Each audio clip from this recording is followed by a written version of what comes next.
Hermagerd, Hermagerd. We made it. We crossed over the jungle, through the arid deserts, and landed at YouTube. Actually, I'm simulcasting. Hello.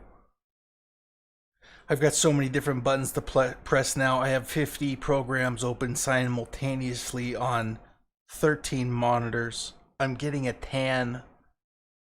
I might be getting a tan from the, or possibly a radiation from all the monitors glowing in my face right now. I'm trying to get things to work. It's craziness. It's madness over here, but do we care? No. Show us the good stuff. Hello. Hello. Hello. Welcome, to YouTube. Also. And I'm also on Twitch. So I'm going to be doing a lot of strange things, like where I pause a lot because I'm trying to figure out what is going on. I have 4 different chats up, and I seem to have a delay on YouTube, which is going to be interesting.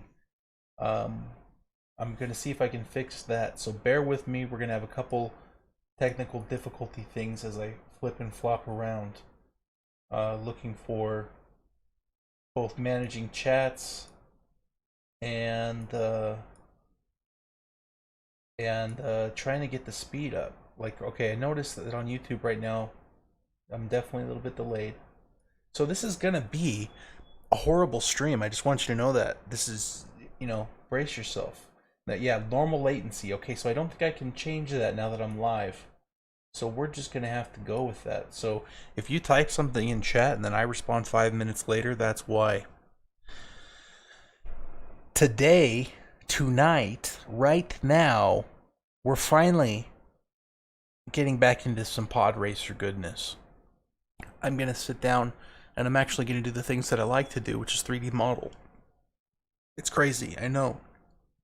This whole last week has been madness. Between trying to, work jobs that actually make me money so that I can eat more than bread and cheese, to wrestling business stuff and trying to figure out how do the streams work and how do I get this approved and how do I, I feel like I'm just plugging random wires into different places and saying, hey, could you work YouTube? Would you do this? And then I upload my first video and I get no views. And I go listen to a professional who tells me you should just quit now. Seriously, that was his advice. Which wasn't motivating. But I am going to rely on that good old practice of naivete, to say, hey, I can do it. I'm not going to be playing much music because when I tested on Facebook, I got warnings. I'd really like to do well on YouTube, so I won't be doing the music thing until I can get that sorted. I have copyright-free music, but Facebook didn't think it was copyright-free, and I'm thinking maybe YouTube won't know either. So I'm going to keep looking into this too. So for now, it's just my lovely voice, you guys in chat, and a 3D model of this giant speaker with guns attached. No, this is the pod racer. Star Wars inspired fan art. I've got it all blocked out from my previous streams on Twitch.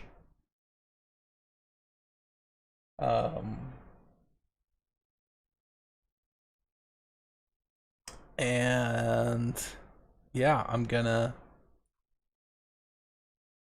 I'm just reading chat now. The professional's name doesn't matter. It wasn't a direct conversation. It was basically general advice being given to people that fit the situation that I'm in, and he said you should just quit because the odds of anything happening are so low. That was a but he wasn't saying it to be malicious. He was just saying these are kind of the facts. However, I believe I'm an exception to the rule. Because my mom said I'm special. No, this is the thing I've got to make work for my own sanity. I'm going to be doing this anyway. I'm going to be creating these models and designs. So whether I'm sitting in front of my computer, modeling, listening to music, and talking to myself, or I'm sitting in front of my computer, not able to listen to music because I'm live streaming and talking to you. So it's going to happen either way. I might as well put it up there and have some fun. So this is what is happening. Well, I might be saying it in the way I'm saying it might not be getting it across quick. I think the mindset is actually a healthy one. He's just sharing the reality of what you would face. And there's so many things to get right. For example, in YouTube alone, I think I can make a pretty good thumbnail. I think the thumbnail on YouTube that was going to be released for what I'm doing here, I thought that was spot on. But it's more than just making thumbnails. It's more than just keywords. It's more than just, it's when you post, the consistency you post, having good metrics, and then having people, if they just subscribe and don't follow you, or don't watch your stuff, that hurts you. If you don't get into any trending and your videos don't pick up, and you have a series of videos that do that, it will actually kind of bog you down in the algorithm, and it might be a pit you can't crawl out of. So it was a lot of disheartening things that I heard today. But we're just going to get in and get a little crazy and mess with it. I'm just going to throw everything at the wall and try stuff. And if it doesn't work for me, it doesn't work. But it's not going to work. It's not going to fail because I didn't try. And as noble as that might sound, it might also be stupid. But we're going to try. We're going to do some stuff. We're going to mess up. And I'm going to learn. And hopefully I stumble into something that works, and then I have the energy to work hard and put a lot of it out there. Because that's what I would like. I would like to eat more than bread and cheese, and I would like to do art for a living, that doesn't involve having to make stuff that I don't like for clients. That's the goal. All right, so enough of me whining to myself. Yeah, let's just get into some pod racer goodness and kind of talk about that and make some fun stuff. Yesterday, I tried a Facebook live stream and I started to make this little turret gun guy. And by the way, quick, thanks for stopping by. How's your day going? This is me completely rambling. But how's your Friday? How is stuff? How are the things doing? How are the things going? Is it good?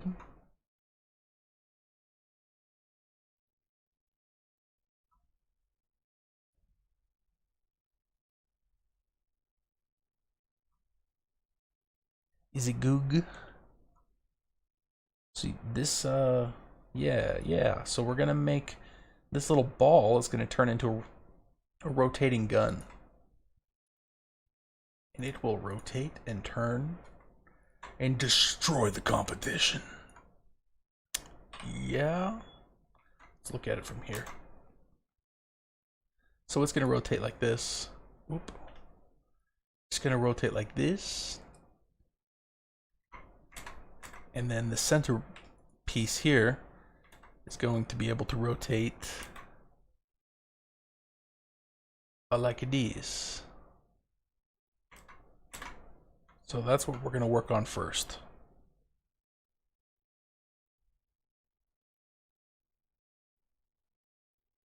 Day's not too bad, nothing interesting.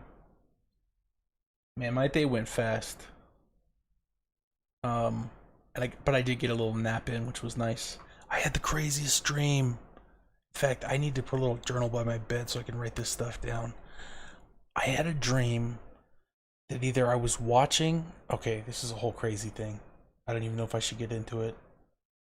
But it was basically like a Batman movie in my head. And I don't know where it came from. It was nuts. Bob Ross is starting to appear on recommendations on YouTube.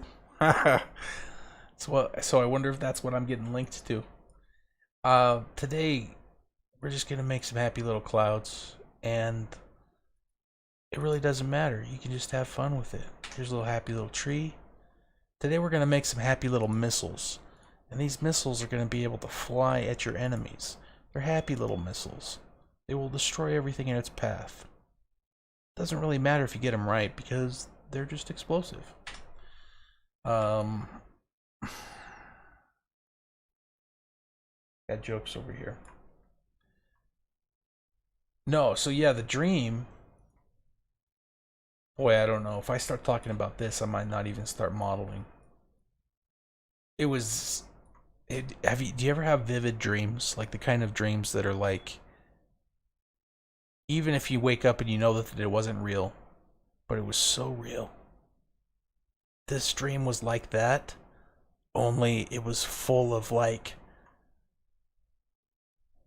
mechs, and we were somewhere that looked like Florida with these large docks and open bodies of like water, and it was tropical, but we were fighting, and at one point I had to get into this mech and transform into this thing, and it was like I could see every detail of it, which I should have probably taken some notes because it was amazing. And then I'm fighting the bad guy, and I got comms in my ear from like the military officials telling me you can't make it, and I'm like I can make it. And then I don't know, maybe I should even start at the beginning, but it was long. And there were like segments to it, but it was like a full-on movie with a tragic ending. But then the ending flipped back and it turned into some like Inception stuff, where it's like the tragic ending actually, like all of a sudden time was involved in like time travel, and it all came back to the beginning of the story, and the beginning of the story informed the end. And the message of the whole thing was that love is the answer. I mean, like, this was coming out of the back of my brain like a movie. I don't think I could think this stuff up if I tried like sitting like now.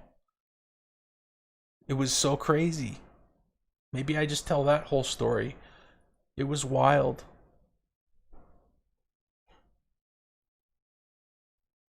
But let's work on this gun turret. Maybe we can dig back into that.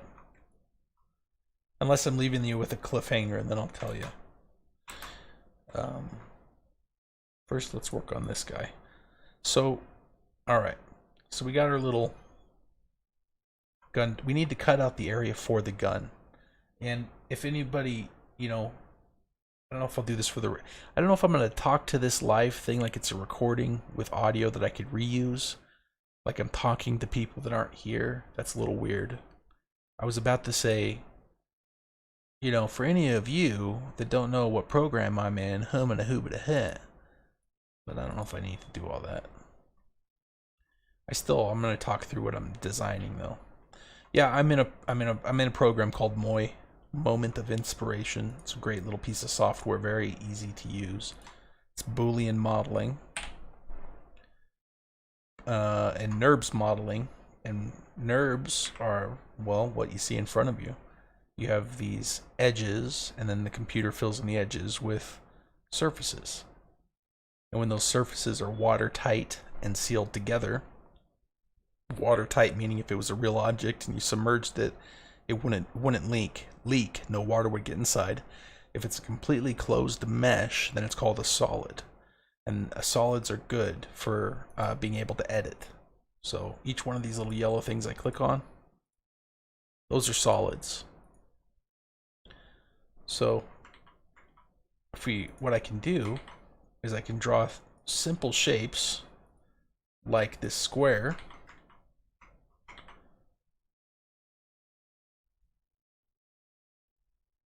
Draw a little square out like that. Now, you know, there's no dimension to this thing, right? It's just a square. But I can use that square. And I like to use lines, like I can use lines to center things up.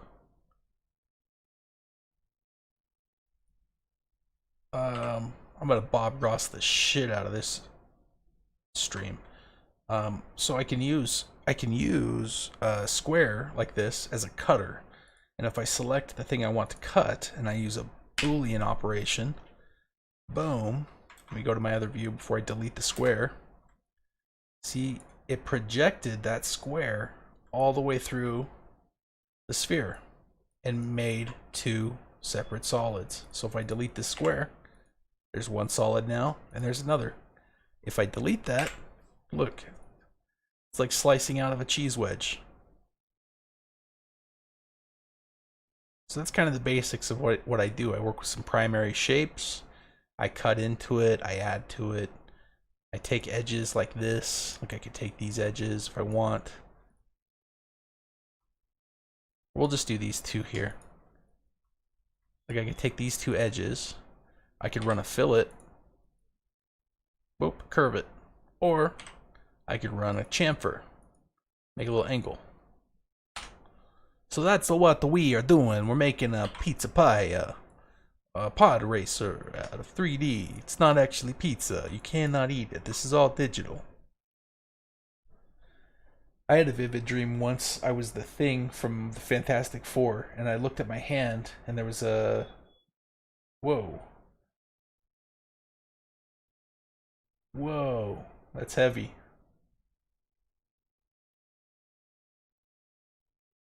That's heavy. So like Fantastic Four, but a little bit of a horror movie at the same time. Man, I want music. I really want to play music. But I don't know the rules. And we're going to follow the rules. Alright, so... Yeah, look, so I got this little slice here. And you can make decisions. I could hide this, so it's still there, but I can't see it, and I can bring it back later. Or I could just delete it. And this is where the little decisions come in, you know. And the fun part of, and then it's just practice. You know, you do something over and over, and you practice, you make it. You get to learn about design principles, and I'll be talking about design principles because I'm a nerd for that stuff. I love it so much. My dream is to find people that are nerds about this stuff too, and we can just talk about design and art and fillets and chamfers. all the time.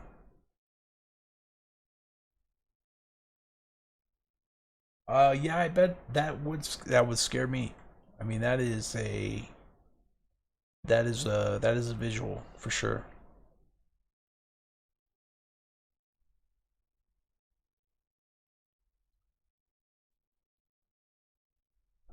All right. Well, you know what's interesting? My Hold on a second. I gotta pause something. If I go check out my Twitch stream, like I said, we're gonna be kind of jumping all over the place here because I'm testing everything as we go.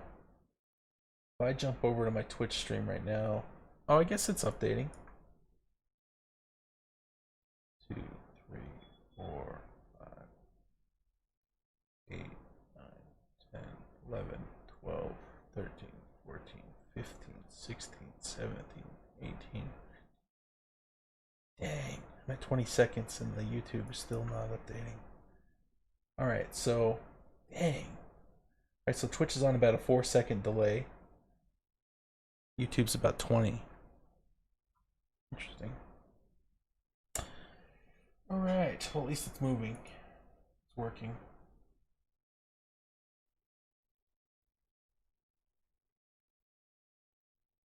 Alright, so yeah, the dream that I had uh was not scary like that. It was just like an action movie, but it had like a positive message to it. It's crazy. Well, I get all right, so I'll tell you. I'm just gonna tell you. So there was all right, so there was like a Batman type of guy, and I'll just say I was Batman to make it easier because in my dream I was jumping back between watching them and being them. It was very weird. Um, you can do whichever quick. I don't mind it. This is all a test. Um, yeah, so there's this Batman superhero guy, and he had crazy technology, and and the beginning of the movie was the middle of the story, if that makes sense. And he's in. I know I'm not gonna be able to do this justice describing it. I'll just give the simplest version I can to try to make it make sense. So he's doing battle with his arch nemesis, and he was brought in to try and combat this guy because the big baddie had all kinds of technology too. He had this super suit. We're talking like um Power Rangers vibe kind of mixed with Batman. If you mix those two. And um so he's causing destruction and damage all across, and so they bring in the Batman type guy, and he's got all his tech suits and stuff, and this epic battle wages. It's not like a half an hour thing. This is across the globe. They know each other. It's that kind of Batman Joker relationship where they're almost intimately, weirdly friends almost. There's a professional respect even though they're on opposing sides. And as the um, final battle moves on, like commences, the good guy's set up against himself. He's got his back's against the wall, the whole thing. He'd already lost several fights to the main bad guy, but he shows up to the final fight with some surprises. Now, the mechs in my dream were so real, it was crazy. And the big bad guy, his mech could evolve, had several different configurations that it would change into. So funny when I describe it, it's so cheesy. But in the dream, it was real. Um, um,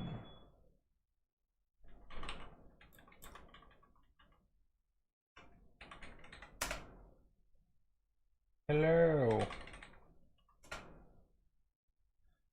So, in the final fight, and I'm skipping through all the weird stuff because I won't be able to coherently remember it all. I wish I would have written it down. But they get to the final fight, and it's kind of like a Cape Canaveral. Is that the place?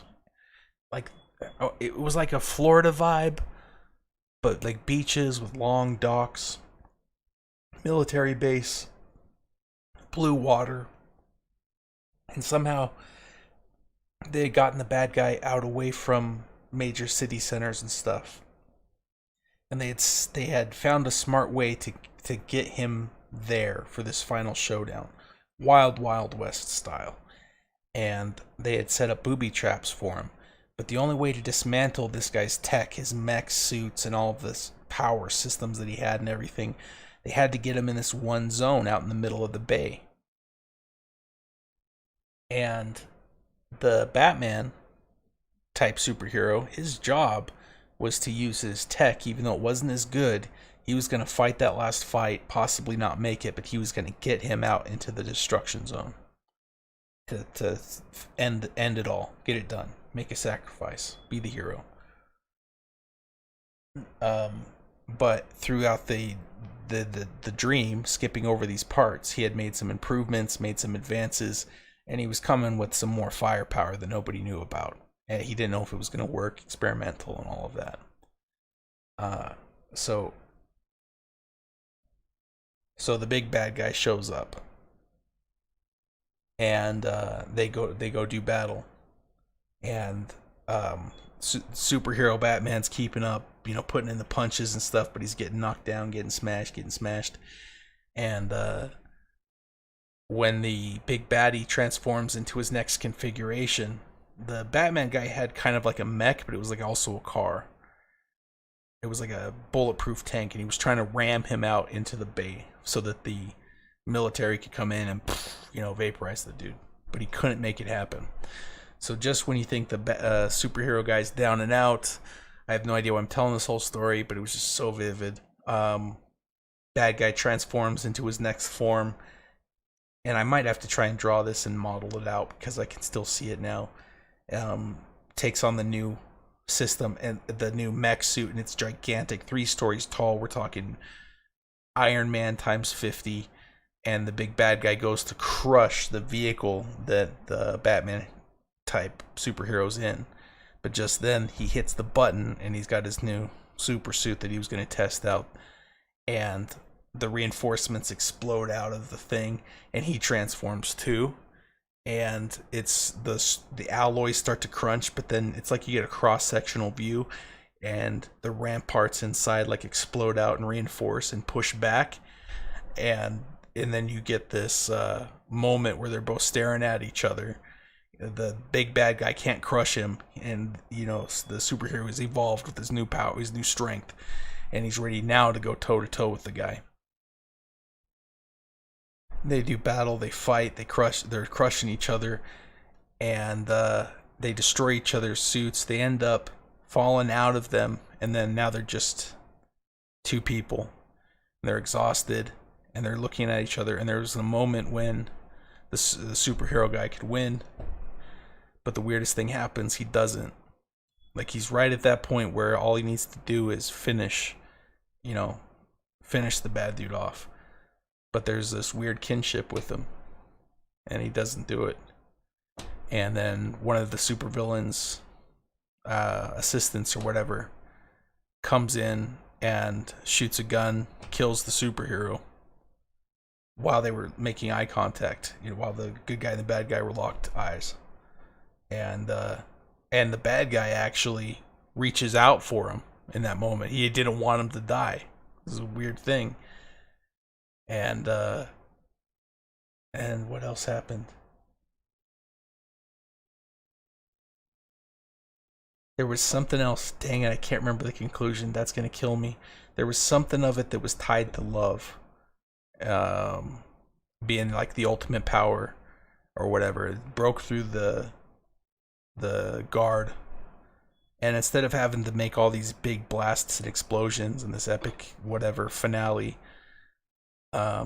the superhero that dies did his job and got the big bad guy exposed, got his guard down, and so they were able to capture him, lock him up. But then there was some time loop that happened in the dream too, where that message of how to fight that fight and how to actually not fight at the end, if that makes sense, was a message that he received when he was much younger. I don't know. It's so weird. You know how dreams can just get layered and weird, but they make sense? You try and describe them, and it's just ridiculous. And my first live stream on YouTube, and that's what I'm doing. I'm stumbling through a story. It was just crazy. It was crazy. I should try and write some of it down and then try and turn it into something more coherent that's not just good guy, bad guy stuff. But I woke up with this overall sense of like goodness prevails even if it costs you a lot, you know, choosing the path that maybe you have to sacrifice yourself, or maybe you get hurt by it, but that being the, if you're looking to have a positive impact on the world around you, that's how you can have the biggest impact, I guess. I don't know, man. It's crazy.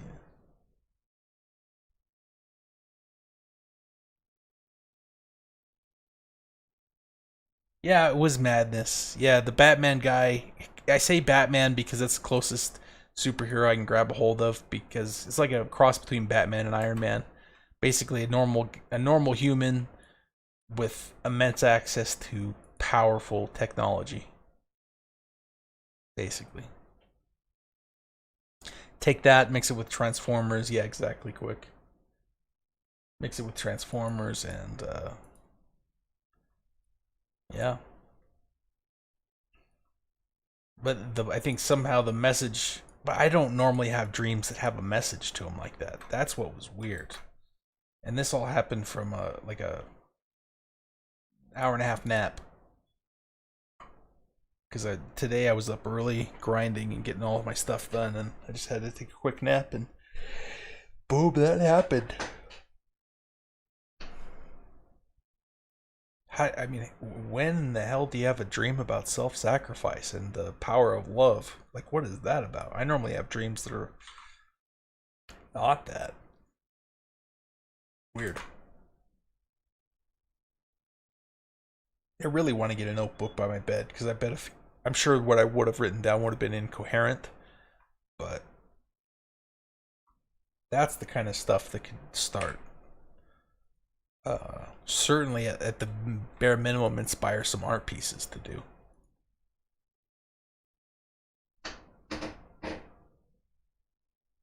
Dreams are actually usually 2 to 3 seconds. Really?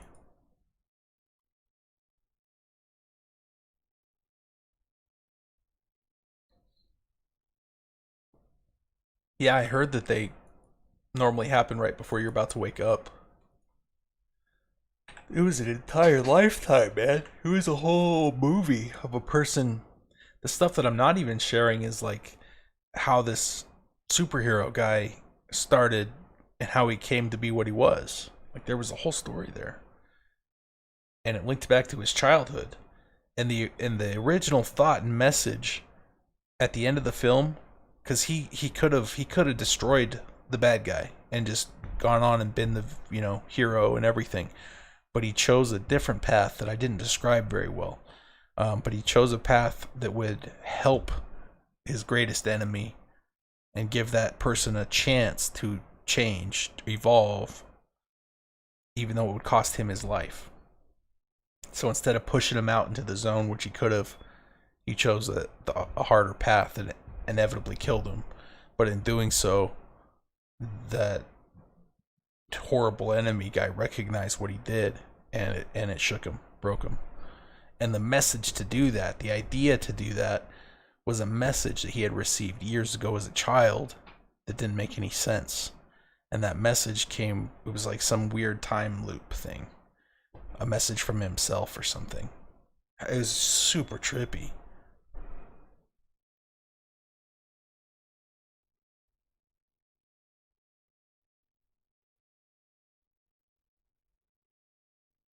Yeah, it's crazy deep. I don't have dreams like that that are like layered.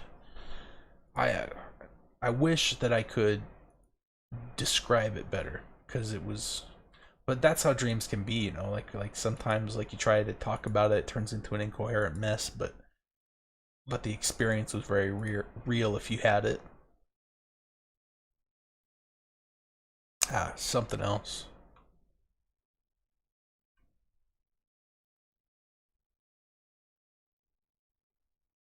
I don't know much about lucid dreaming. I know the word. If I talked about it, I'd just be kind of talking out the side of my mouth. I don't know much about it.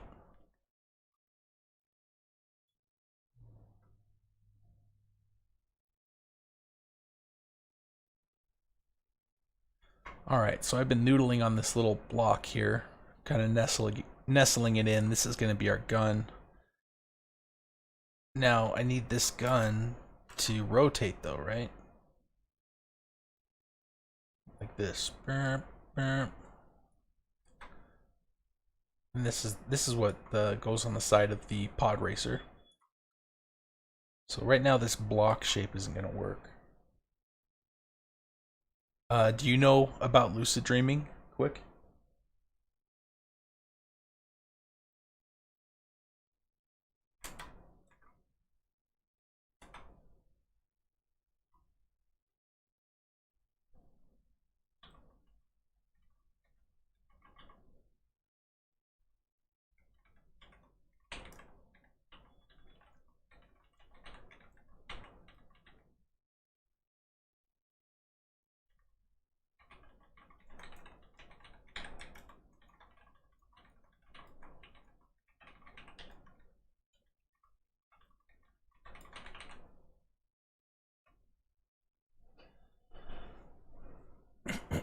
All I really know about it is you can control exactly what you're doing and thinking, but I heard that if you do something in lucid dreams, then you can really get confused if you're in a dream or in real life. Ah, yeah, so kind of like the basis for Inception. That's cool. Man, that would be a skill to develop.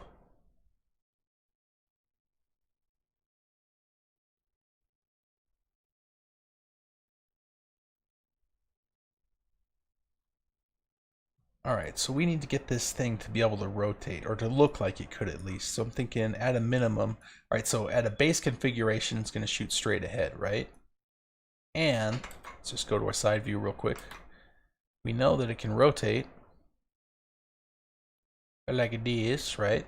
So that's fine.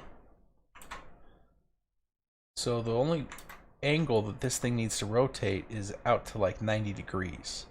Because any other angle back here, whatever, the whole disc can rotate to achieve that angle.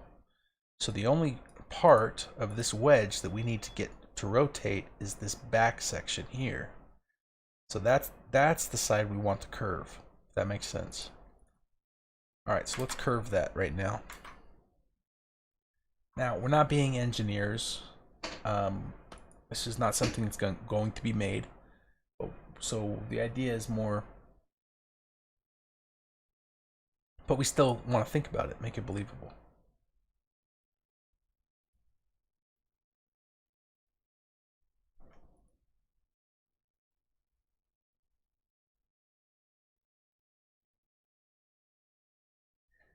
I heard it helps if you say to yourself, I am dreaming, and that makes it easier to do it. That's interesting. So the first step is like becoming aware that you're in a dream while you're in the dream. Yeah, I've never been able to do that. That's that kind of stuff is fascinating.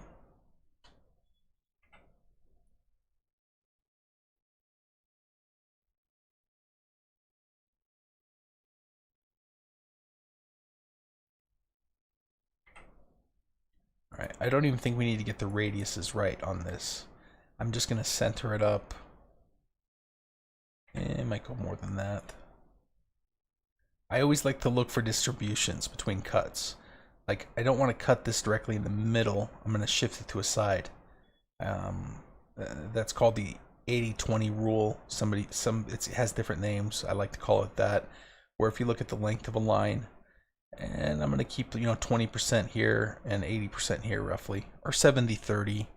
But it adds a little more interest if you can balance things that way versus always making things symmetrical. But the human mind wants to make things symmetrical all the time. Our brains are pattern makers. Alright, so if I do that, I could round this. I'm not going to right now. Alright, so that would let it rotate. That would let it rotate out, kind of like this. Roughly. And it doesn't have to do a lot.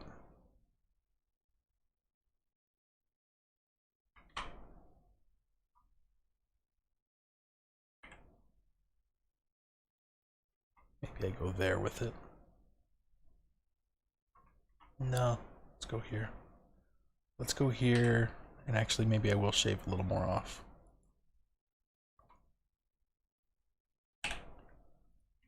Like that.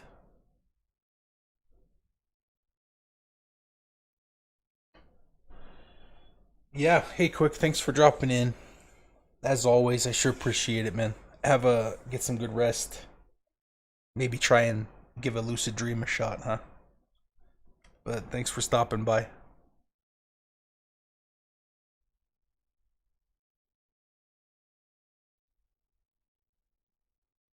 Have a good one.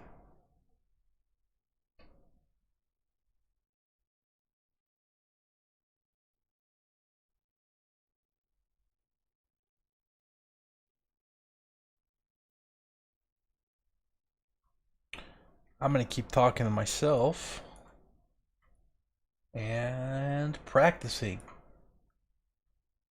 Alright. I really want music, yo. Alright. So let's... Yeah, I'm gonna say that's good. It's goog.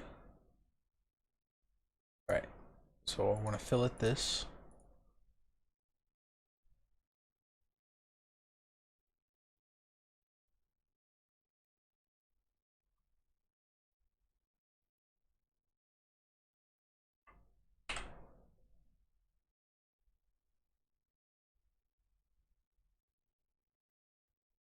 Okay. And I like it a lot. The one trick is to try and keep something as simple, like as you develop it, try not to do too many of these fillets. Like I think I'm going to chop this off too. That's too soon to put that in there. If you can, it's like the design for me feels a bit like sneaking up on it, like discovering the design. It's less like I'm dictating what's good and more of a discovery process where I try something, I put it out there, and then I step back and look at it. And when I can really get into the zone, time will kind of melt away, and I actually think portions of the mind that are more verbal will kind of quiet down. And because there's a lot to design that is nonverbal. Now we verbalize it in our minds to understand what we're doing, to create rules, to create patterns, so that we can learn from what we're doing and do it again later. But the more you practice, the mind is a beautiful. The plasticity of the mind is so fantastic because it'll just evolve and change as you learn. So with learning a new skill, you almost don't have to worry about the learning so much as just putting yourself in front of the subject matter with an open mind. So there's a lot to design that is nonverbal. And when you get into the quote-unquote zone, a lot of those areas of the mind are taking over, I think. And the more you practice it, the more you can kind of go to that space.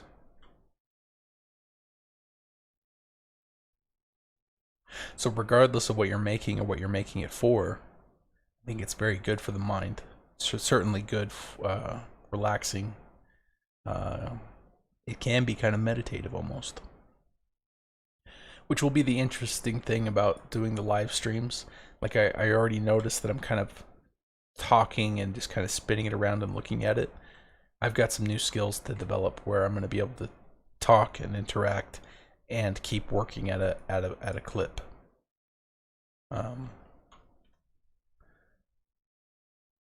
But we can do it. All right, so let's look and see if we want to do like a. I'm gonna start with another box.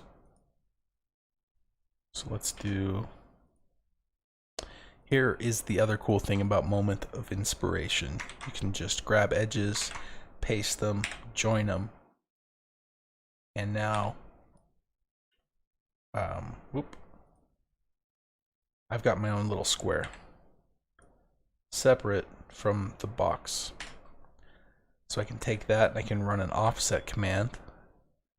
Here's what I want to look at right now. Do I do an inset or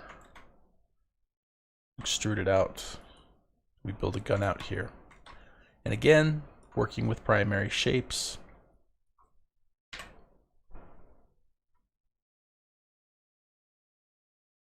Yeah, I think it's cool going outward. And if it's going to go outward, then I want some aggressive fillets on it. So we can kind of fit in with the round egg shape that we've got going on here.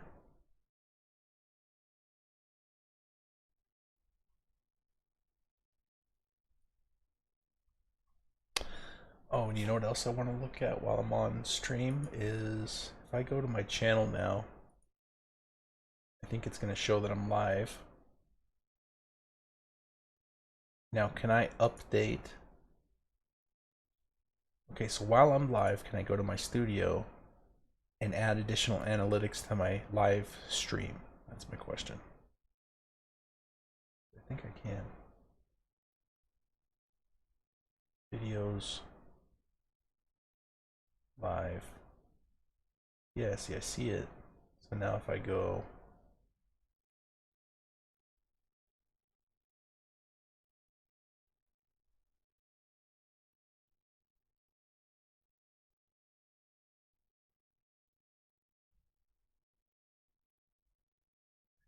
Like a YouTube video allows you to add metrics. Can you add those metrics to this as well? What I'm wondering.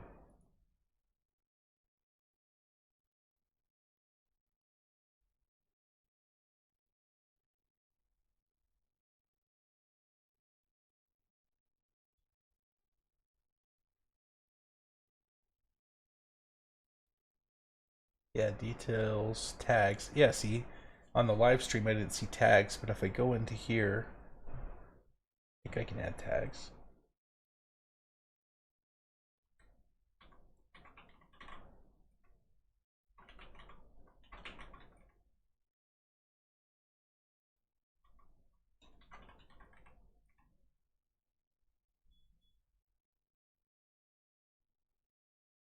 Okay. More options.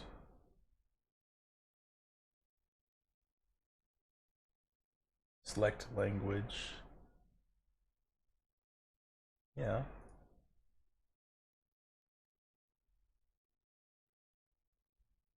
Okay.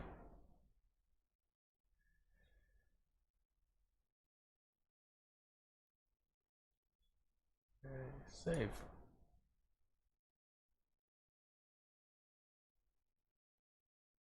Okay, so maybe those are interesting. Maybe I can't change that well. The audio stream's current bit rate 0 is lower than the recommended bit rate. We recommend that you use an audio.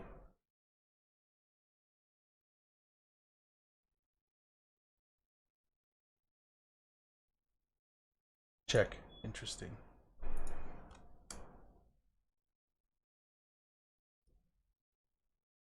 Check, check. It's lower than the recommended bit rate. We recommend that you use an audio.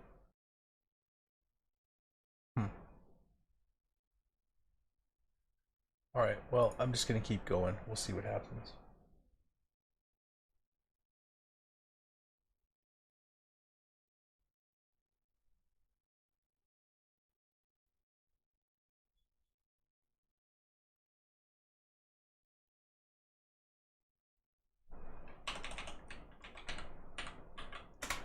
I think tonight's gonna be a longer stream. We're gonna keep going on this until we can develop something. I'm gonna try to put out a tweet, even though my tweets don't get traction either, but that's okay. We are learning.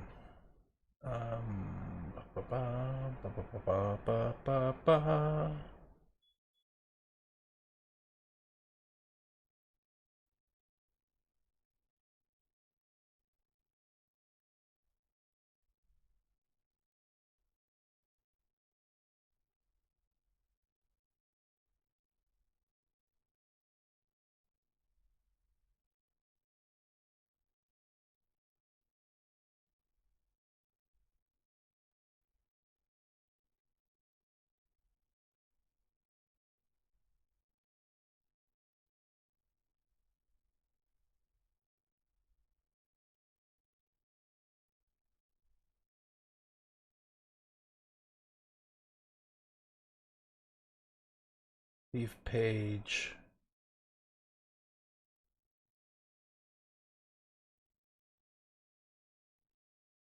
Alright. Sorry for the dead air. I'm trying to figure out how to get my links properly to add to Twitter.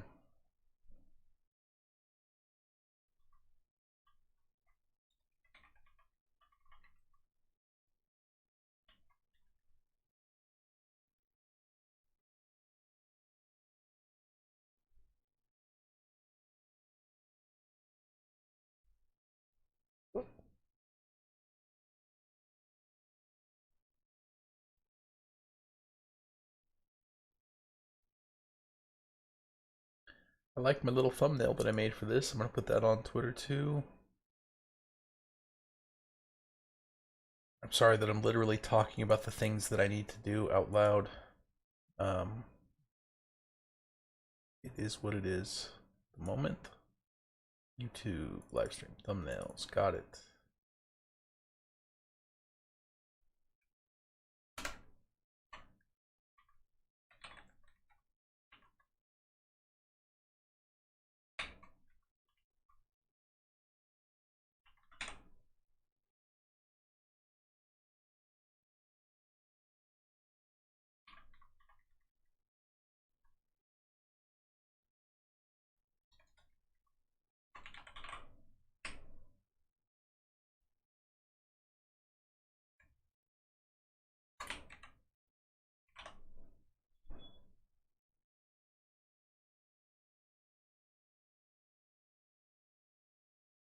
I almost posted it without the link. It would help to put the link into the title. Yes. Gotta boo. There it goes.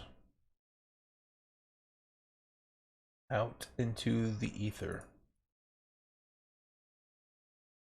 Okay. All right, so that's out there. Let's keep going. So I'm gonna add some fillets to the base blocks for this gun. All right, let's look at that. It's kind of fun. I mean, the design isn't about these, right? I just want it's just an additional element. All right, so I'm thinking these kind of look like a mini rail gun where it'll be inset, you know. So let's go ahead and get this center part to inset. And again, great thing about this software, they can go in and just select the edges.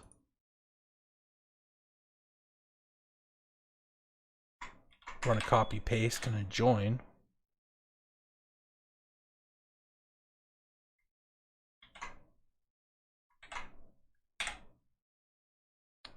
And then I can just offset that right directly, and it creates line work for me. Then I can use that line to punch directly through the model. And I'll show you from a perspective view what that does. Although I think I want to make this a little thicker for this first one. Something like that. That's pretty good. Alright, so I select the lines, and we call these polylines, and I select the solid, and I punch it through with a Boolean. Boom. And that carves it out. Just like that. Super easy.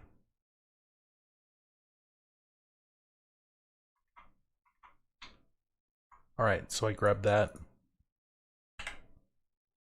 And then you can choose, do you want to keep the solid and work with it? Do you want to delete it? I'm going to keep it, and I'm going to set it back inside like this.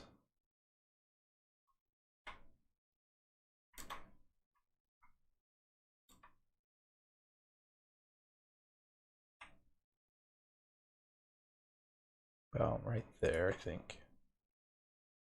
Yeah, that's cool. And this is how you sneak up on, detailing a model. You start with your primary shapes, and then you keep working into it. And if I want to see the inside of this, I can grab this and hide it, and boom, just work on this inside piece. So we're going to do the same thing again.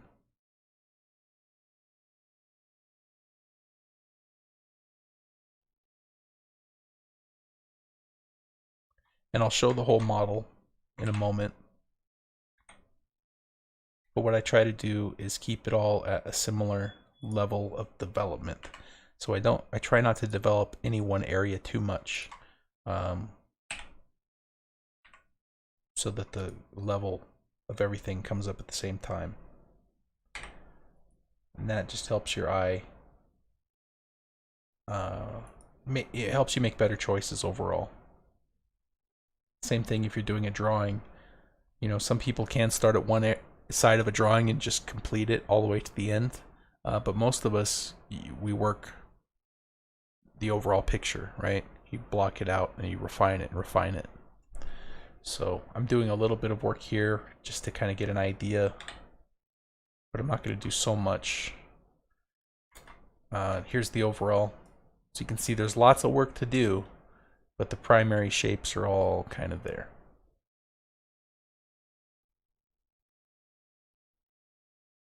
And we need to spend some time on these thrusters because right now they just look like speakers, right?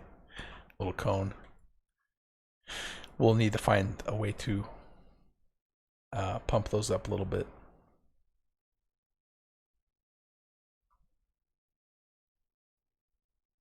Alright, now when I'm looking at this, and this whole front end needs a lot of work as well. Shoot. So I'm looking at the scale of this gun, and it almost feels like it needs to be two of them there.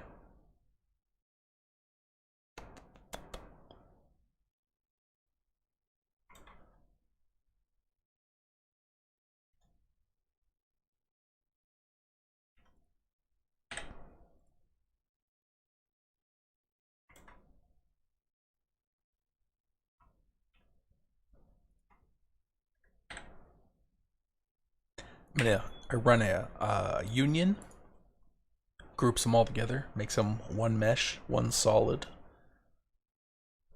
And I might do the same thing here. So if we have to rebuild something, it's no big deal. No, that's what we're doing. We're learning, we're experimenting with some things. So what happens if I were to do two of them side by side? Let's see if that would look better. Because I can rebuild the mount for it if I have to. What do you think? I kind of think that's better. Yeah. Yeah. Okay, that's cool.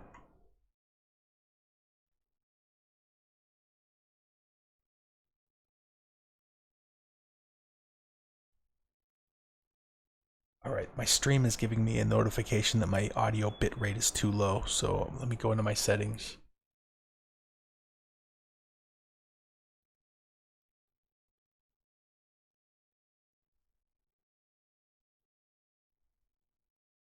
Do I have settings for audio? Let's check it out. Check it out. Funk Soul Brother. Check it out now.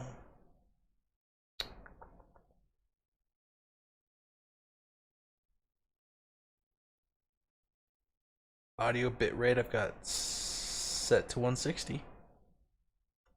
What you mean, man? I'm pushing 160. Alright, well, we will just wing it. Leave it as it is and keep moving for now. I will check it out after. Alright, so let's go with 2 of them. And maybe even speed up, or see if I can speed up a little bit. That's what I'm telling you, all the jibber jabber practice for stream.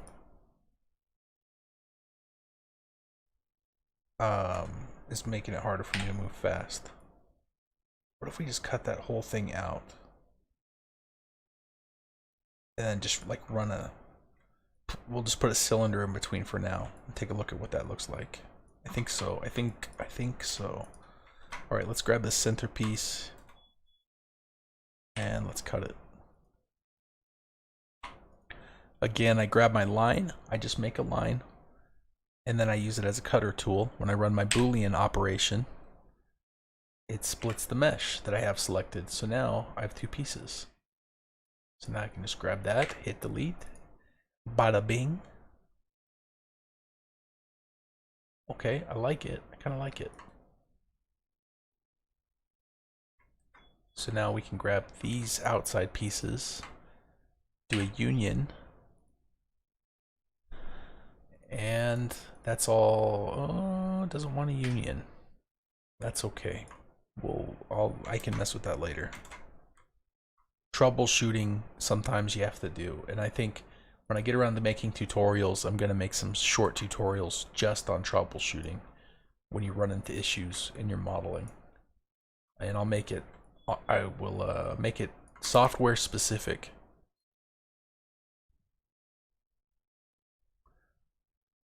But it's not as fun to watch live, and I want to keep moving right now.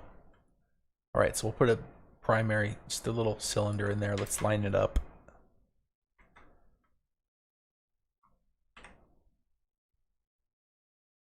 About there. Alright. I kind of like it.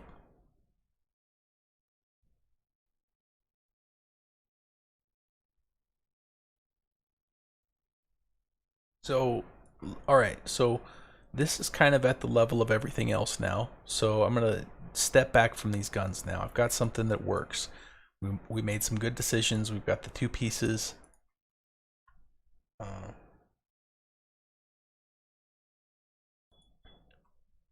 So, excuse me, I'm going to mirror all of that over to the other side. So to do that cleanly, I'm going to hide all the stuff that I don't want to get selected, because that's easier. Give myself a little center line. Delete all of that stuff. Grab this one with the new changes. Let's just come over to this frontal view, front on view. And is there a good center to grab? Let's try the back. Yeah, the back's got a good midpoint. Okay, with everything selected, I just mirror about the midpoint. Like that. Okay. Unhide what I hid. And now the side has everything we did on over here. Alright, what's next? Well, we need to... This is a little simpler than the rest. We need to do some work here. But what I really want to do is tackle the front end, because this front end has been bugging me for a while.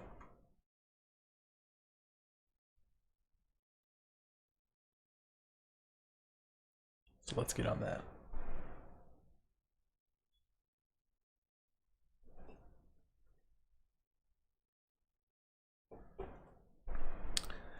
And I have an idea for this that I was kind of hesitating to do. Because I thought, oh, it's too simple. But we're going to do the simple idea. You can always do more. So I'm going to grab these pieces to make it simple for myself, or make it easy rather. I'm going to paste, join, and I'll move out and show you what I've joined. I move these out here. All right, so see, we've got these lines, and I can just draw some more lines to connect them.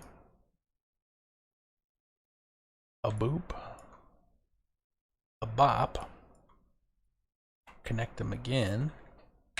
All right, now we have this shape, and it perfectly matches. Cool.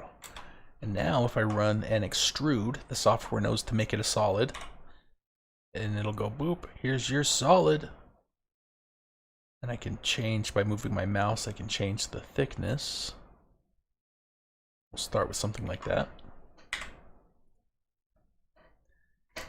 And we'll go to a side view and snug it up. Something like that. Now if I get up real close here, so these are like side vents, you know? Because imagine this giant turbine engine is getting pretty hot. We want this thing to breathe. So, and that's what we're going to do with the front. This whole front end piece here is just a giant snorkel. This thing is going to soak up as much air as it possibly can.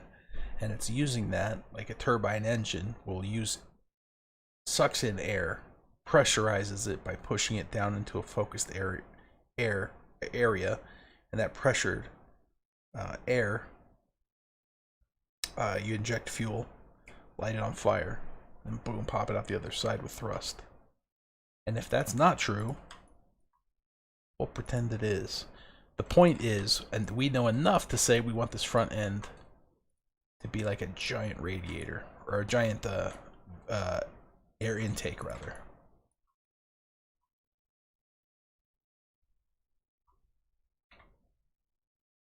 And I'm thinking, like, if I get up close here, see how I have that little chamfer on this side? Maybe I do want to kind of match.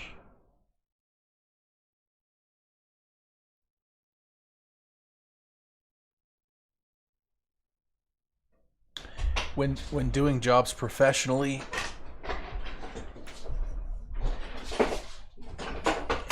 excuse me, my chair's all rickety. When doing professional work, it's a lot different than what I'm doing right now, because you kind of rely on your hat tricks, things that you know will work, and you just kind of bang it out. But something like this, we can try stuff and just kind of. And there's a twofold value. One, you get to enjoy making something, and two, you get to learn. Especially if you allow yourself to try something you haven't done before.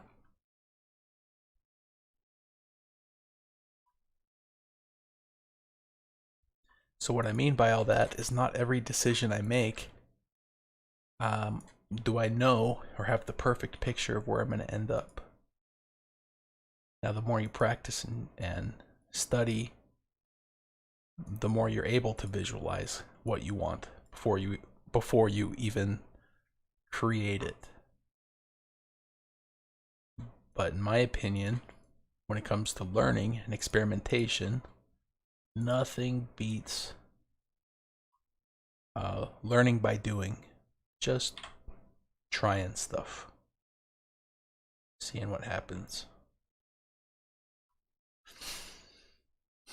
I think, like I put a hard chamfer here, and then I dropped the fillet to just put a little taper on the front end. That feels right.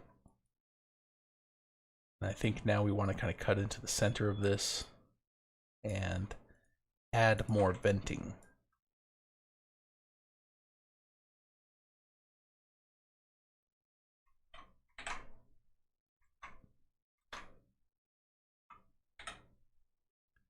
I'm gonna have to do some Googling about music on YouTube live streams.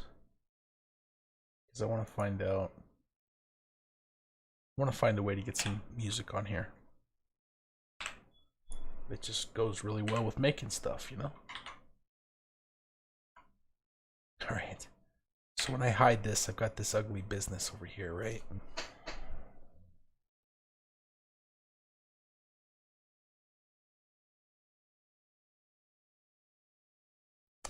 We're gonna try to leave it in, because I'm never gonna do an exploded view or get in this tight and figure out how all this is gonna happen. So I'm gonna try and leave it. So let me just inset this piece we cut.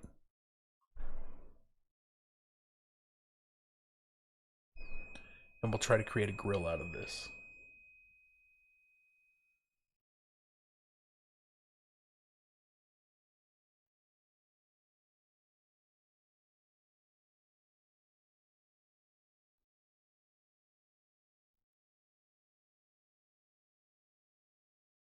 And if I grab all of these, copy, paste, join, it's the same old tricks. That's one of the reasons why I like this software. You get the basic tools down, and then you're not thinking about the tools, you're just thinking about, you know, how am I going to shape it like that? What's the cool looking thing, man? Does that look cool? And sometimes things don't go weird, but most of the time it just it just works. Alright, let's punch this through again and inset one more time. Excuse me. I think I'm coming up on 1 hour of streaming. It's time for me to take a short break. I'll stay on the stream, but I'm going to get up and stretch my legs, get some water. But first, let's cut this thing up. Let's slice it and dice it, man. It slices, it dices, it makes julienne fries. All right? That's right, you heard me. This software makes julienne fries in under 20 minutes, or it's free. And that's a deal you can count on, or I'm not Tommy the Two-Finger Pizza Man, okay? Alright, so now, if you want to slice this up, what you want to do is you grab this piece here, and then you're going to run a thing called an array. And I set a direction to the array, which I will specify shortly. And I specify up front the amount of items I want to copy. And I'm going to say I want to do 50. We're going to test it out. Remember, it doesn't have to be perfect. If you don't like it, you can do it again. So then I click it. You click it and you stick it. You move it out till you find something like this. And I go, okay. Yeah. Okay. Maybe zoom in a little bit. Something like that. Might not be bad. Click it. Boom. Instantly made all of those right there. And now I can grab and I can move it down. I can scale it, snap it.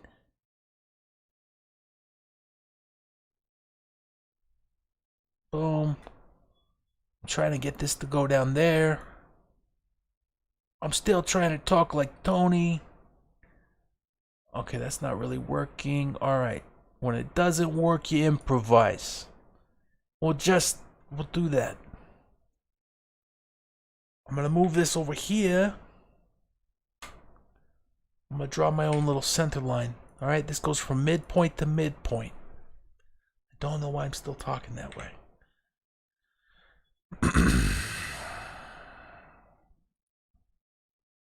Alright, and then I grab it and snap it. I'm going to move them down a little bit. See if I can find something that fits better. Alright. Alright, so I could pick a line and snap it perfect if I would have done an odd number of lines, but because I did an even number, that means I need to add a line so that I can move this to a midpoint. What the heck is he talking about? Well, let me show ya. Means I need to do that. Right? So that these two lines are halfway between that line. Now we're centered up. Alright, so I grab this and I stretch it out. Not this way. Come on now. Nope. I want to just go one direction, please. Not the band. Just, yeah, like this. Alright, so with that, with all those selected, then I grab my piece back here. And then I go here and I run that boolean and I'm going to slice it up 50 times with one button. Boom. It's going to think about it. It's not going to crash because it wants to get made. And look at that. All these individual little pieces. Eh? Eh? So these are going to become our vents.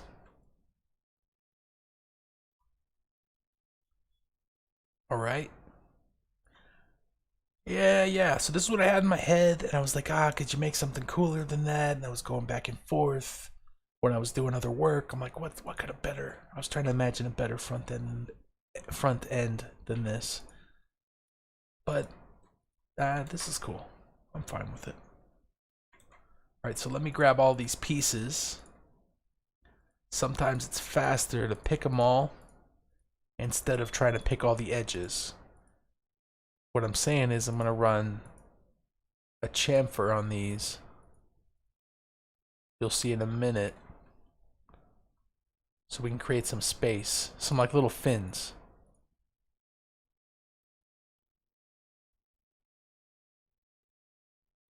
Whoop. And maybe... Whoop. Alright, let's see what that does.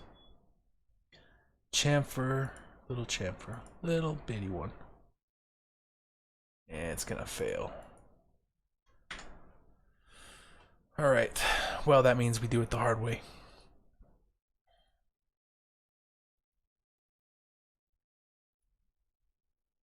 And that's okay too.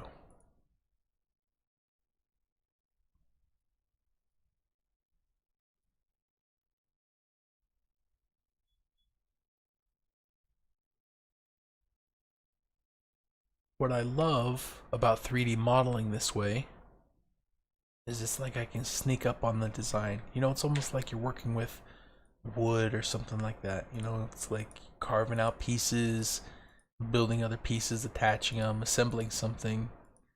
It's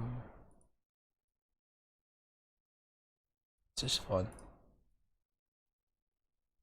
Alright, grab all these, delete it, and then unhide what I had hidden. Alright, and we'll put another solid behind these. That for the render we can just turn black. And then we don't have to see all this geometry.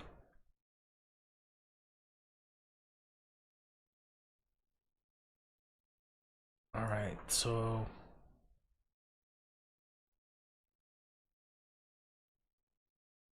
let's go in here and I'm just gonna have to pick every one of these.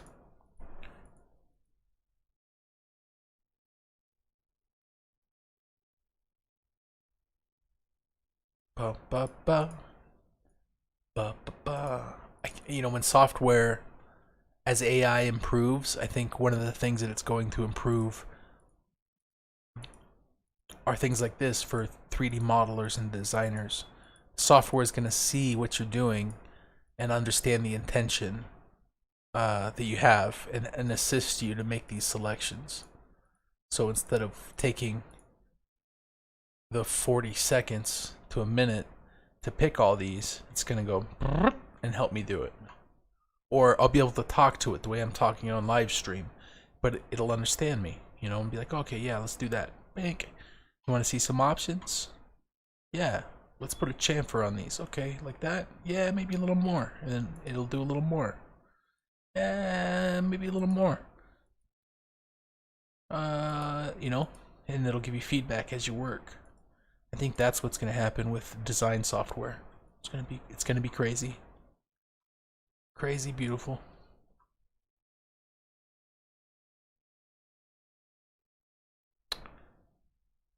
Yeah, I think that's good. And then imagine, ooh, do we have an error? Can I just delete that? What is this? Okay, that's an, yeah, see that messed up. Let's go zoom in there. There was a problem on this one, so let's see if we can fix it. See, it's not. Sometimes if you go a little bit smaller, nah, it doesn't want to do it. So that's fine though. We delete it, duplicate it, and since we did everything even, I can just move this up here. Boom, no problem. We had another bad one down here, didn't we? Yep. Control C, Control V, M for move. I'd like to make some videos too, because I've got, if you notice, you don't see any buttons on my screen.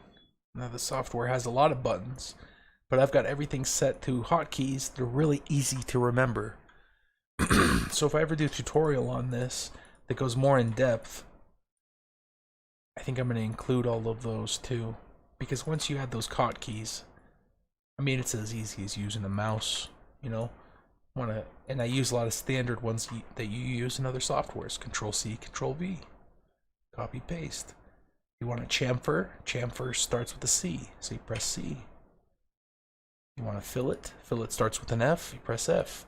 I can hear my voice. I need to go get some water, so I'm actually gonna take a short break. And if I could play some elevator music right now, I totally would. But I can't put some text in here. Short break. Huh?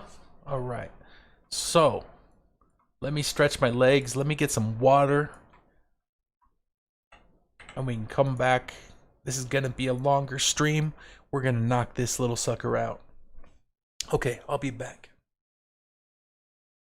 If you're hanging out and watching, thank you.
Okay, I'm back.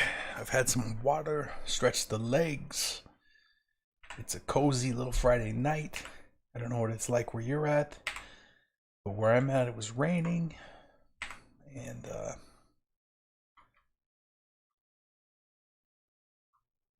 I kind of like when it gets a little bit later in the evening, like everybody else is kind of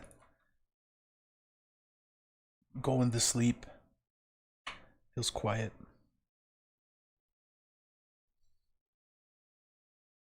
Kind of like I can focus.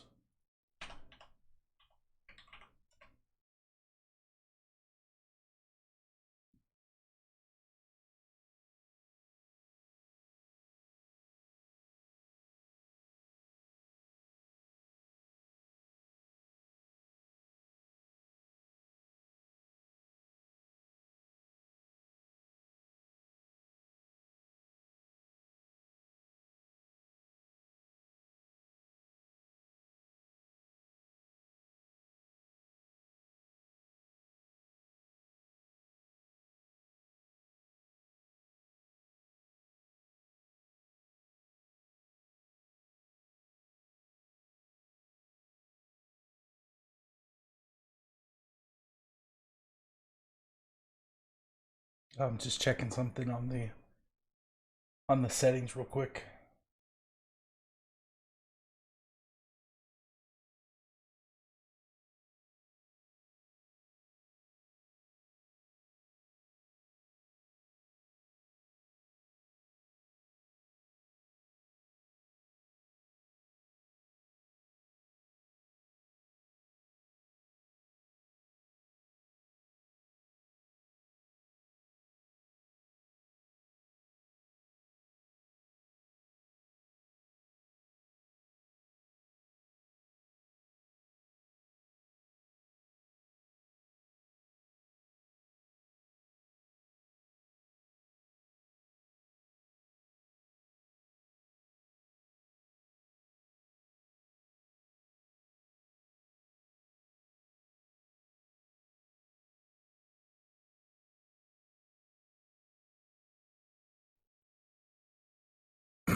All right.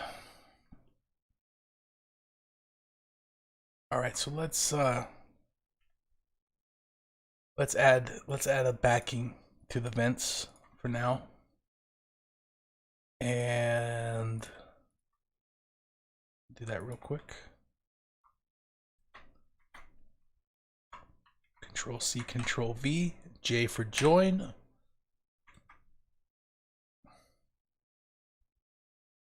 Extrude.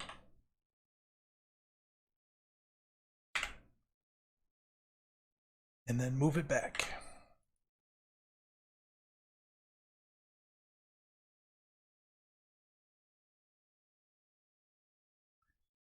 Sticking out right there, so we'll fix that. Just want to cover it up on the front end.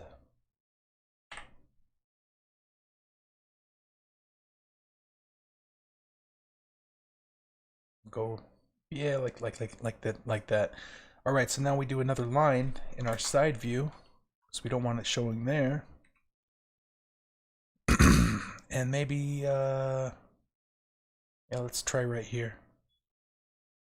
Do a line, grab it, cut it. Okay. Oh, looks like these are popping out too. Sometimes mistakes like that either won't show up or they can look like something you want to. I don't know yet. I think for now I'll leave those in. We won't get too obsessed about it.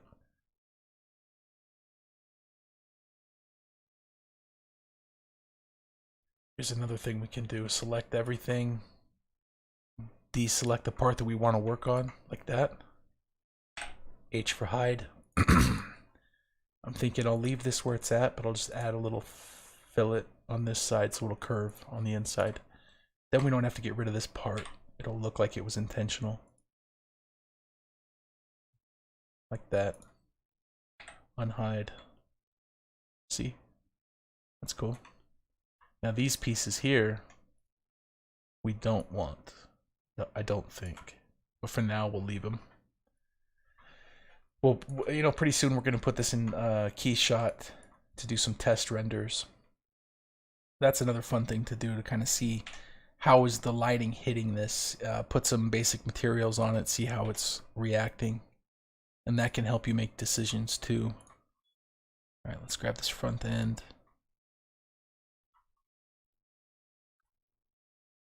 I think I'll just round this off here with little tiny fillet. Yeah. Now this piece, I might end up adding more detail here, so I'm going to do another small fillet.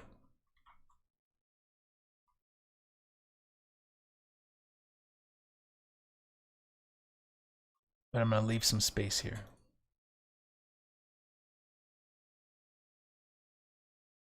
Ooh, it's having trouble. Sometimes if it's having trouble,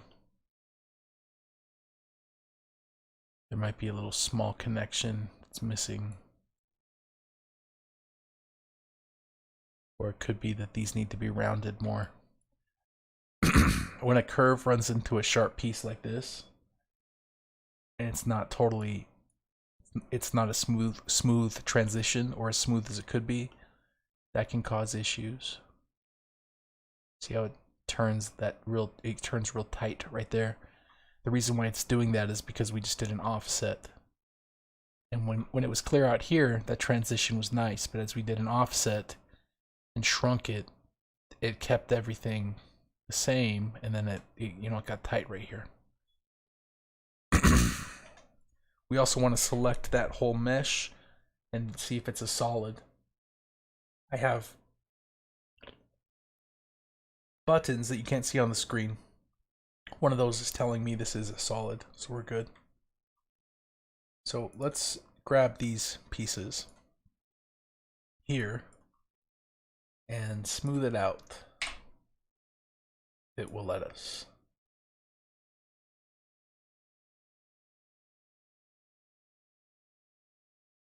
Is it gonna let us? It might not. Okay. Try one more time. If not, there's other things we can do. I can create a custom shape, run that shape in what's called a rail, essentially make a solid, right? It's the shape we want to cut out, and then use that solid to cut. And that'll do it for us too. But it's not so important.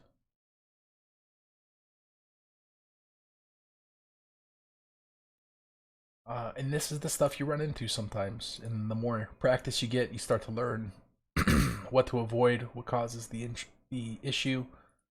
Sometimes, and you just have to experiment. All right, I can come back to that when I add more detail. This is an example of when not to get caught up. Like if I get caught up noodling on trying to get this to do a little fillet or a chamfer, how important is it? You know, when I get to that stage where I want to add more detail that's small, fine. Right now, not needed. So let's grab everything here.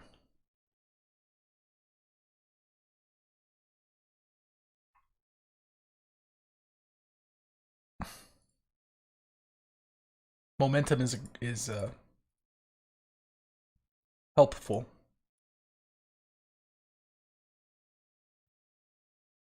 So let's try and keep some of that up. All right, so I grab everything. We'll just run a quick mirror.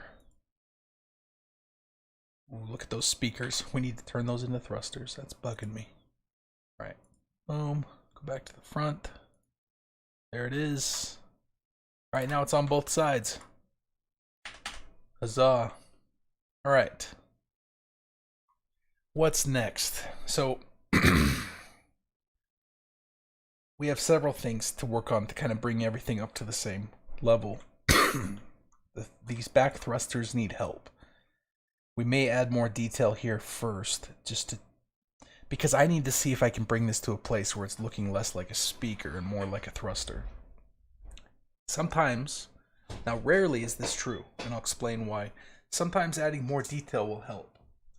Like, if I add detail on the inside of this, to make it look less like a smooth surface and more articulated to look like the inside of a thruster.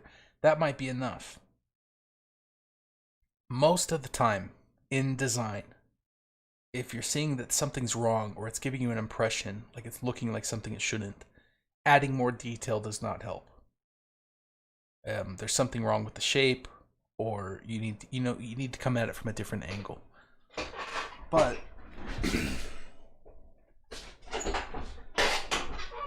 in this case, I'm going to try it. I'm going to try to add some more detail because there's too much about this that I want to keep. In a previous version, in fact, I can turn this on so you can see it.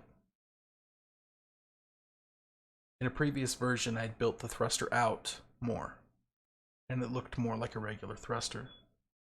But I went for this option that you see here because from the side view, I really like that it's just chopped off.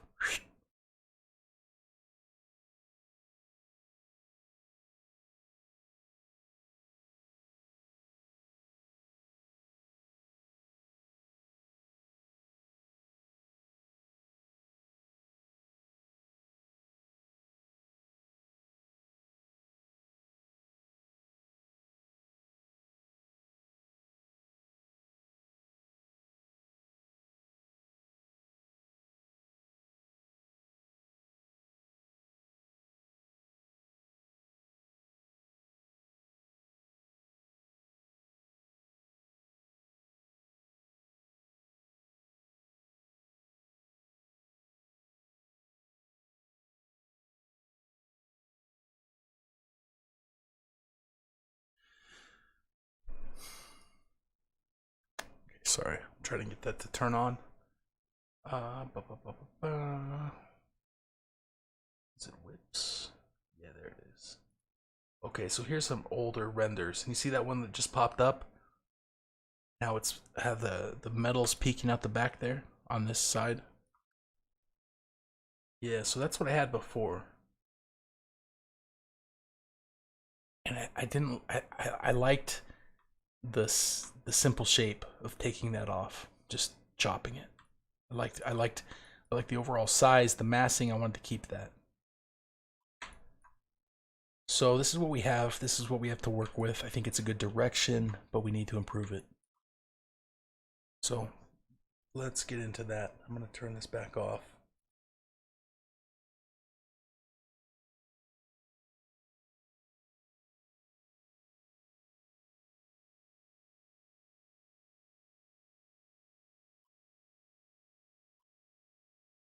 All right, so to do this, let's isolate. Let's turn some stuff off here that we don't need to see. Whoops. No.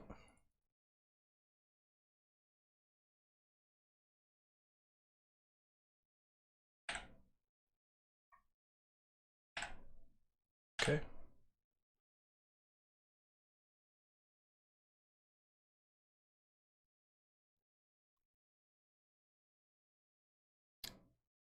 Okay.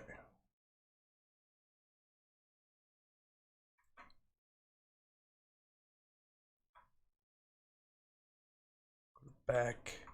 All right. So yeah. So I'm thinking again, primary shapes. Let's grab this. And I just kind of want to mock something up, you know. We won't be precious with it.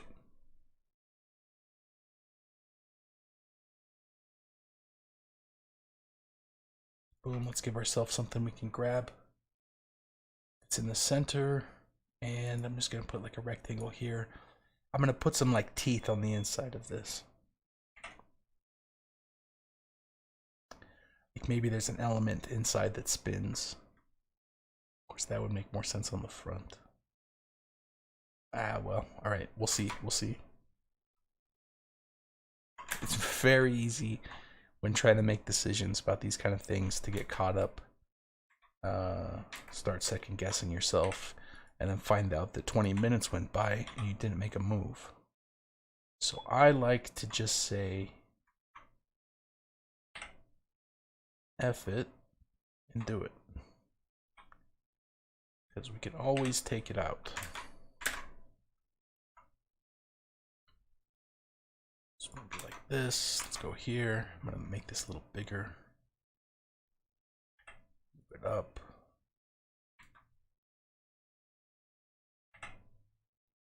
Move it in a bit. All right, and then we'll do an array.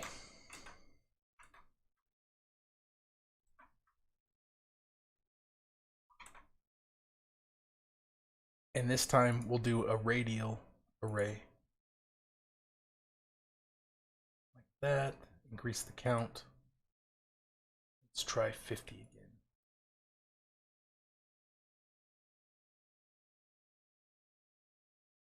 I mean, yeah, something like that.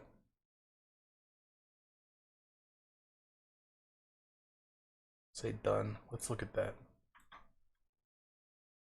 That helps a lot. Just as a mock-up, right? That does not read as a speaker all of a sudden. So that's cool. Look how simple.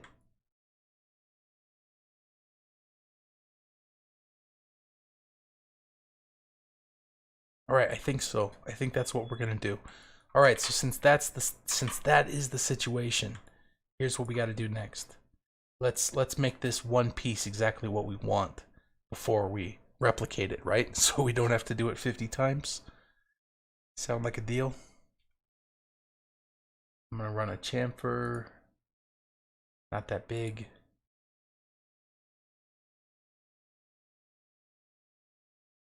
Okay. Yeah, like that.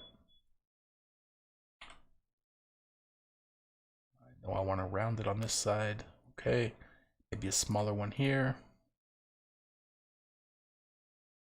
Still keeping it simple, right?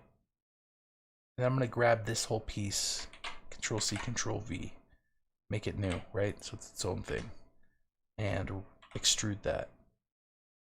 Here's what I'm thinking. I'm going to extrude that all the way out here.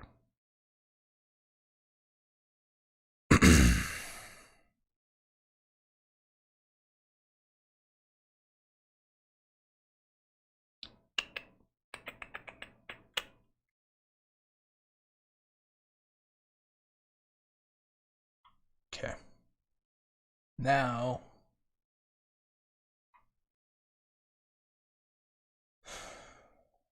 right now I'm thinking about what shape I want to create. I think I want it to run all the way down here, but like on this part I want it to be a lot thinner. And I think I want the shape to be different than the shape, the intersection that's happening. So let's just try something.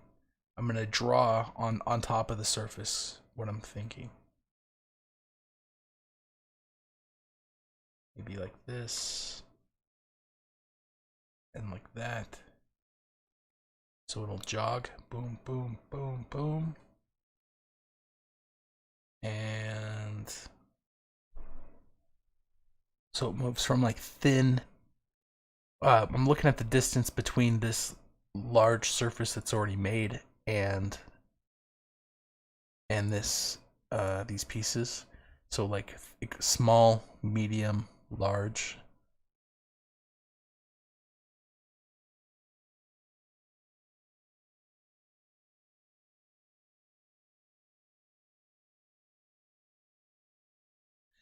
And right now I'm thinking about putting some other notches and details in it, but I don't think we'd want that. I think that would just cause an issue, turbulence, right? And we're making it all up as we go. So it's not that there's like a right or a wrong answer. Okay, so I just tried to cut it and I can't because the shape is, the line is smaller than the shape I'm trying to cut. So the program's like, hey man, I don't know what you want to cut. Like, I need some more info. All right, so to fix that, we do this. We grab everything, we deselect the parts we want to work with, hide the rest. Make it simple. All right, now that we have this, go into our side view, flip it, and I'll draw a new line out here, And I'll draw a new line out here. The program is smart enough to grab the angle that I've already drawn, so that's really nice. And now that I've got those as a guide, I draw the actual one I'm going to use. Okay. Now I can delete these other ones that I'm not using on the ends. Now I just have this and run the Boolean command. Boom. Unhide everything. Oh boy, lots of stuff. Grab these two.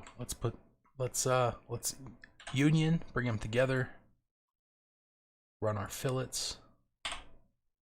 Let's make this a big one. Huh? That, yeah.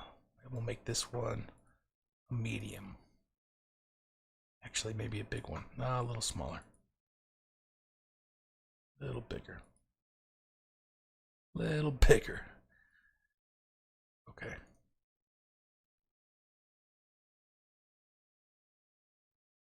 All right, we'll try this.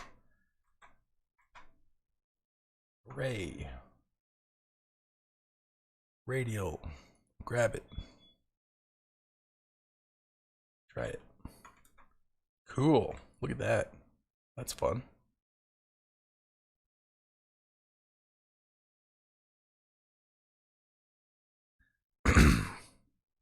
Alright. Yeah, I want a chamfer. So now we can just kind of go back and forth and check. Let's throw a chamfer in.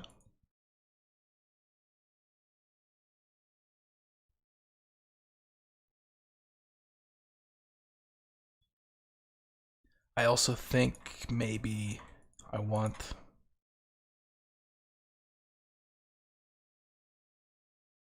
I think I want it to be thinner a little bit. I don't know yet though. Like the whole piece. Like maybe that. Okay, run another array. Whoop, wrong view.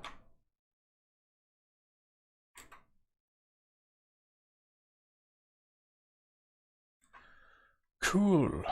Cool. I like it. Now, I don't know I don't know what I'm gonna do back here, but I also don't know yet if I need to. You know, this whole back surface, I might just light up with an emissive light so that light's pouring out, in which case I don't need to do anything at all. So I think I'm good. I think I'm good. And this center cone, not that I'm any kind of an aeronautical engineer, but I feel like that should be smooth. Really, the whole thing should probably be smooth, but we're having fun, so. If you really get into this stuff, this would be a point. Like if I'm not live streaming, I wouldn't make those assumptions. I would probably find myself on YouTube going down a rabbit hole, learning about engines and like how they work. Because I can tell you right now, these shapes typically would go on the front, and there would be kind of a torsion to them because it's an air intake instead of an like where this would be on the front, not the back. That's what I'm saying. But I like the way it looks. The bell shape is actually very fascinating. The bell shape of the rear end of a rocket, for example, is a specific shape. Too wide or too narrow causes pressure differentials, and it's actually directly tied to the atmospheric conditions that the jet is operating in, which is actually, if we're talking like NASA rockets going out into space, that's one of the inefficiencies of the current rocket design. The bell shape on those rockets loses its efficiency. So I think they actually design them to be efficient at a certain point in the altitude, and at takeoff, at the base altitude and pressure of the air, it's less effective. But that's also why it's a multi-stage rocket, because the shape of that thruster is less effective the higher. There's a point where it gets high enough where it's not very effective. And actually, can cause problems.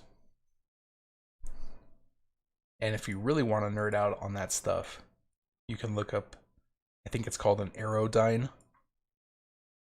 There's a whole different rocket thruster design that has been around since I think the 50s. But due to money and timing and all of the other elements that can go into actually making something real, it hasn't made it into production. It's been tested by NASA, by, oh gosh, what are some of those other big companies? Drawing a blank. It's been tested, prototypes have been made, and the interesting thing about that rocket shape, it's like an inverted bell, but it can also be adjusted.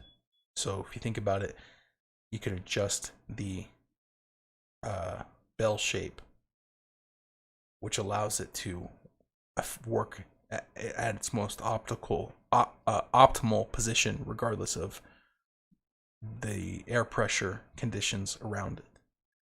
Essentially makes it a single stage rocket, which is closer to sci-fi. We're talking about a spaceship that could not have to have parts that break off.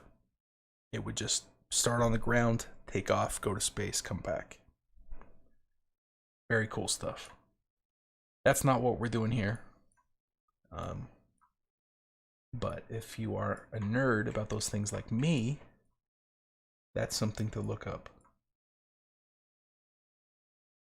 And I'm sure Tesla, even looked at that technology too.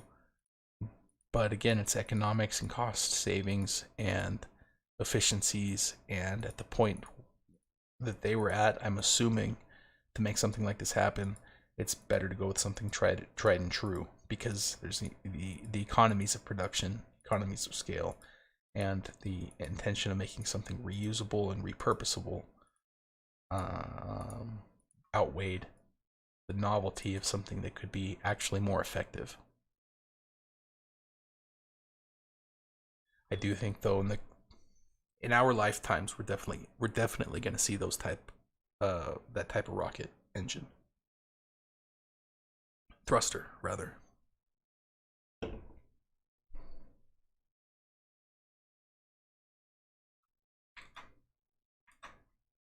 After we make it to Mars.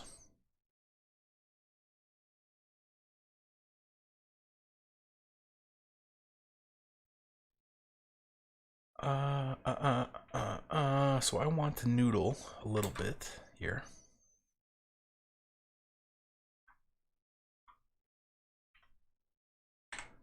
And add just a little bit more detail.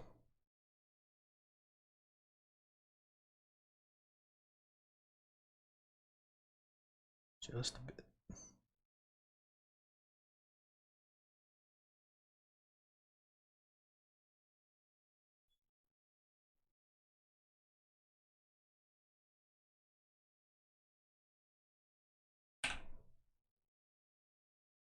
Okay.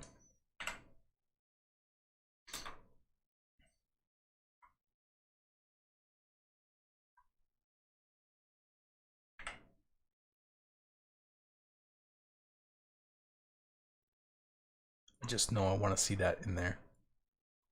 And then I'm gonna do another one here. Break. Thick, thin, thick, thin.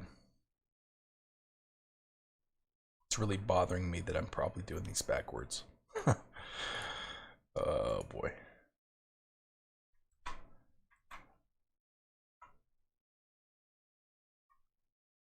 Oh boy.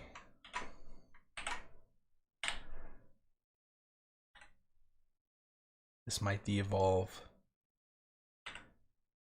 into Google searches.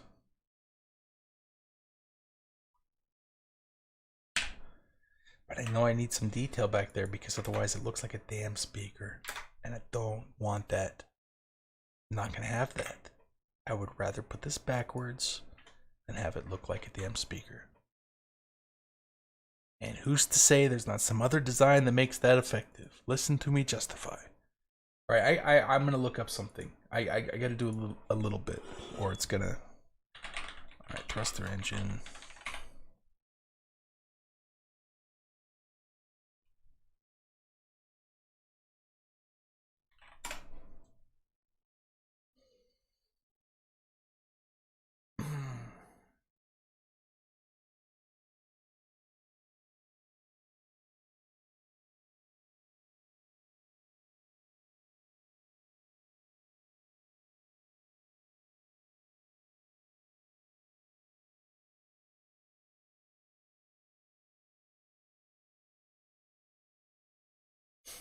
Yeah, it's probably supposed to be smooth.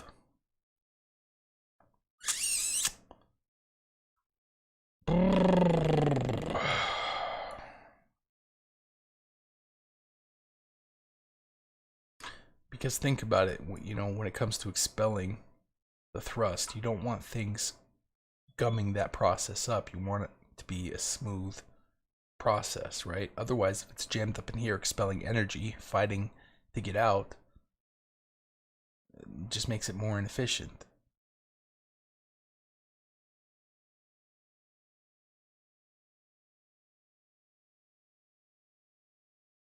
So what I'm running into here is visually, I want something with this. I want something with this visual detail here. That feels right. But can we improve it?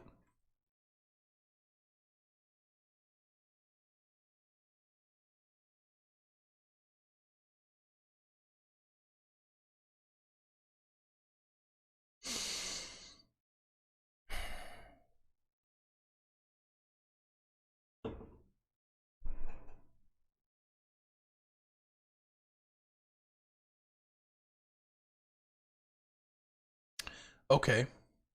So another shape, I'm just thinking out loud, another shape that has this heat sinks have these fins, right?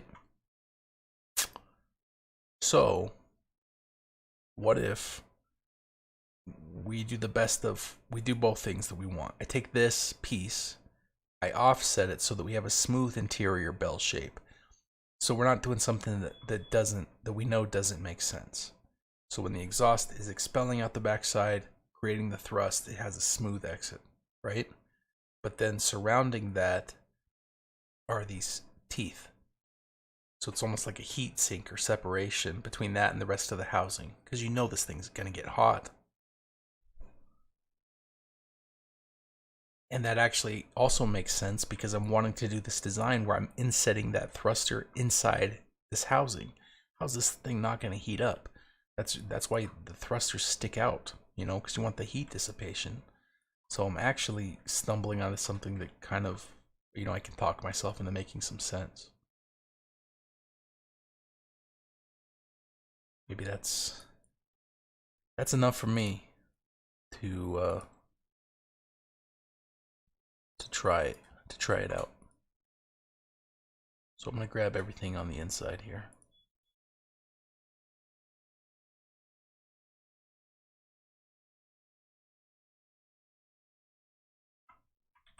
Okay.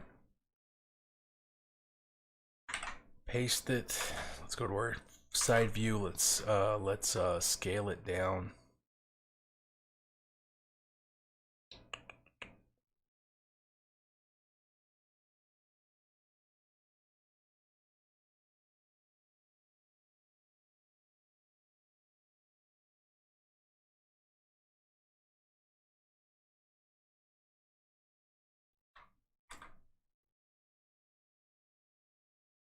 Okay.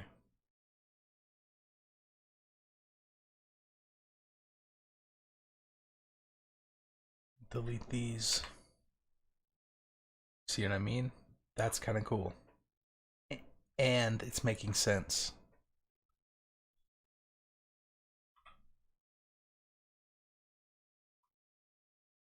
to me.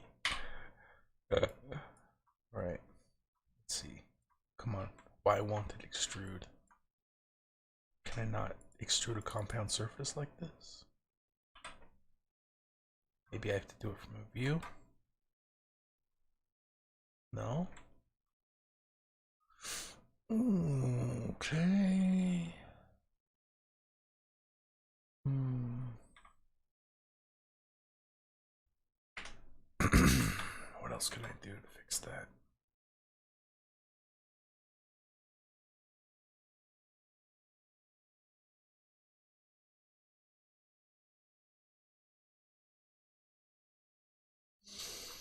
Hmm.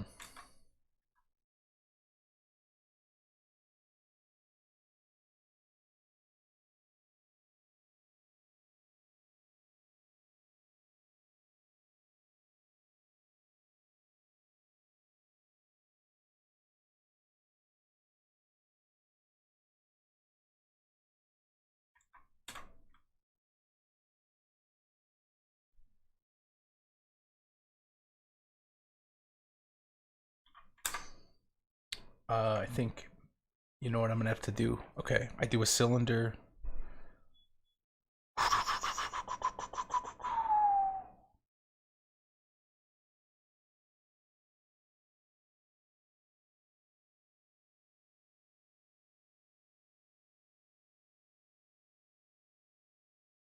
I still like this. See, even like this right now, where I'm trying to figure out how to fix this. I think it comes from like a love of puzzles. So even though this is a problem right now, I still enjoy it because it's just a puzzle.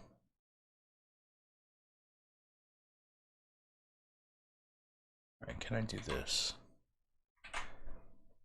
Copy this outside, right? Do an offset. Try like this, okay? Grab both of these and run an extrusion.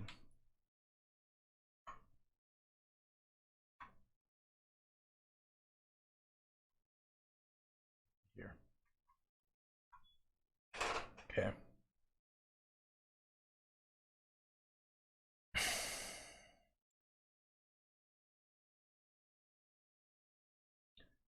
Will those union into one?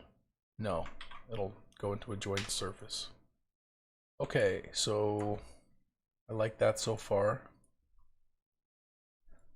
I want to run a fillet on the outside as a test. Yeah, see, that's gonna look kind of cool.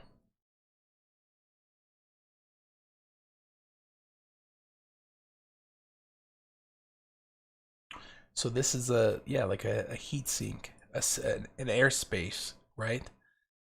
Where it can expel the heat and create a thermal break between the inside of the thruster and the exterior housing, which is all of this is contained in. And that also kind of ties to what these could be. These could be exhaust ports. Cool.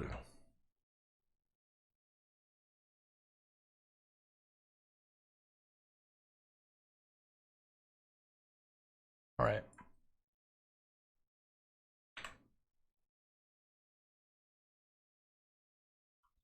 The next question, is it still speakery? I think it's not. I think it's less like a speaker. Good enough for now. All right, let's update this. Put it on the other side. Delete this. Grab that.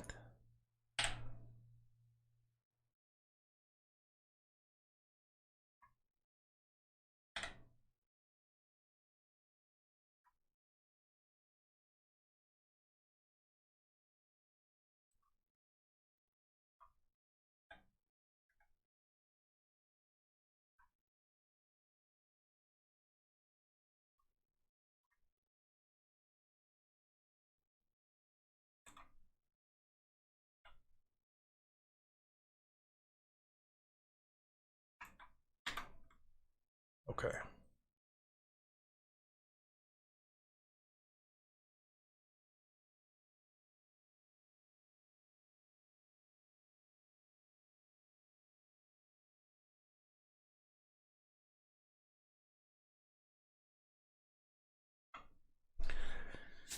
Save it. What do you say? Let's fire up Keyshot and see how this looks so far.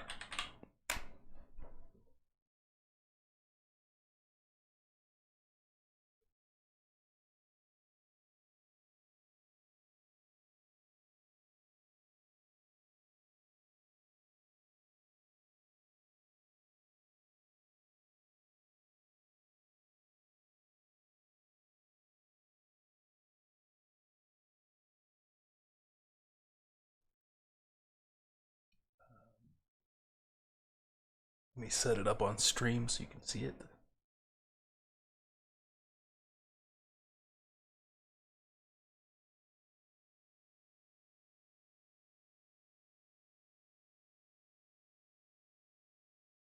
Okay. Import.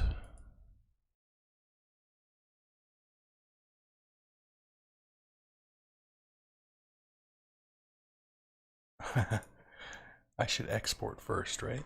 That's probably an idea. That's an idea. File export. You won't be able to see this, but just a minute. FBX. I like to keep a file called keyshot tests, and it lets me, so I don't clutter up with too many files. You know, I just keep the one, overwrite it when I'm doing these kind of checks.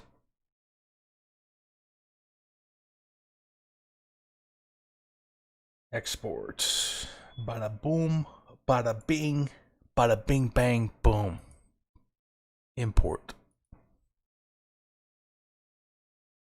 Keyshot tests. Cancel. Wait, what? How you not do the thing? Export.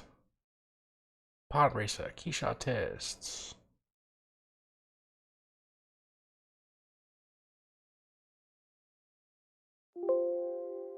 Place it. Yes.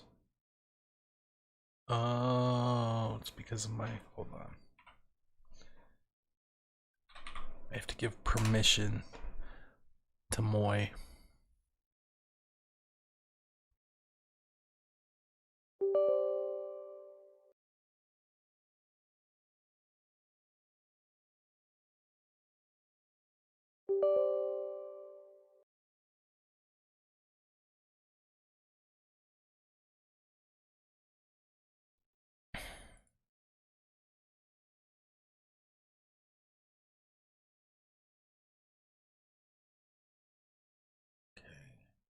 Okay.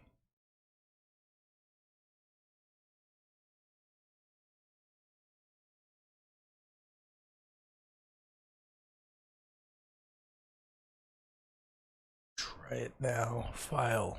Import. There we go.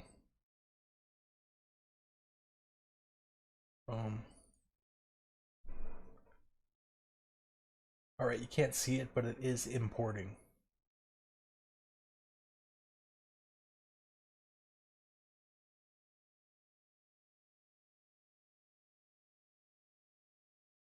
There we go. Alright. I'm going to turn off ground shadows.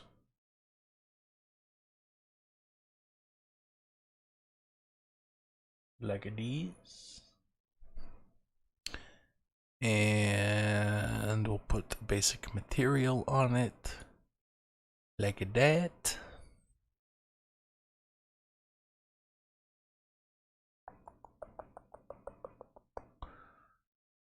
Like just a glossy white. For now.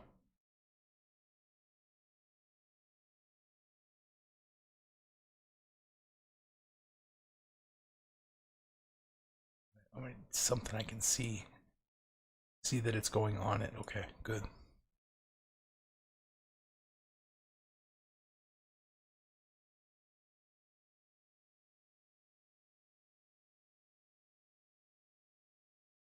I'm happy with the thrusters for now. That's cool.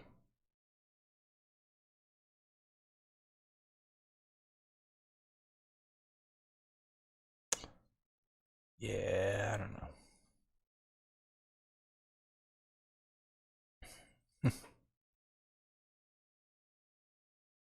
It's easy to be so critical of everything here. Like I just want to tear it apart.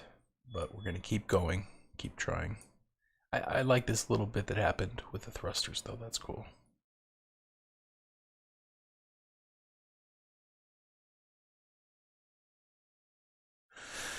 Let's try some different HDRs. See what we're getting.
All right, so we have a long way to go, but looking at it, this gives me an idea of what I want to work on. I really like the shapes here. This is nice. That's working. These front air intakes, I'm not crazy about it. That might improve if I change the venting on the side, which might be the solution.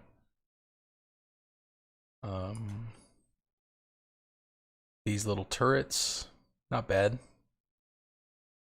And you can see how much more detail we need to do to this, but we're sneaking up on it.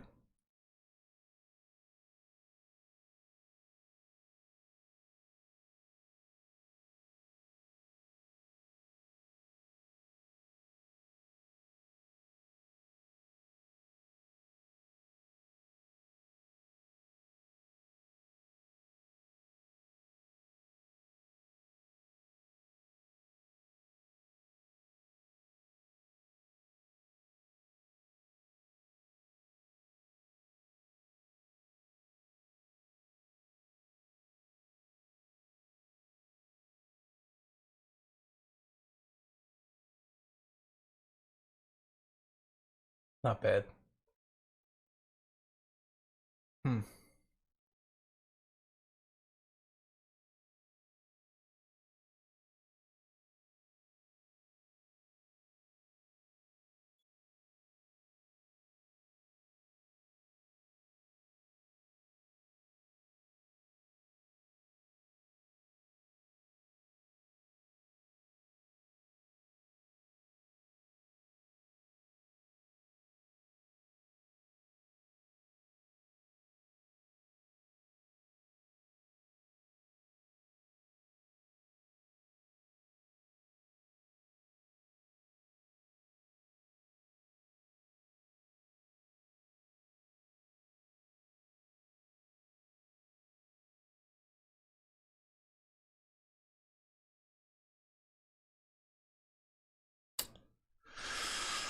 Hmm.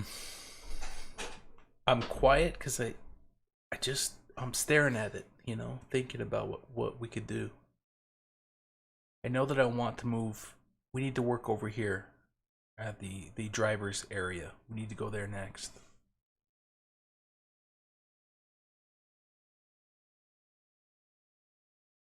It sure is tempting to want to get in and detail it and make it look cool. But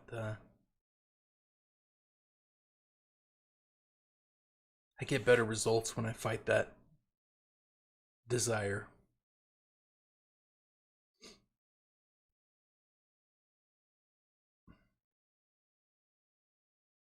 The only time that I will put details in is if I see something that I don't want to forget and it's simple enough to do.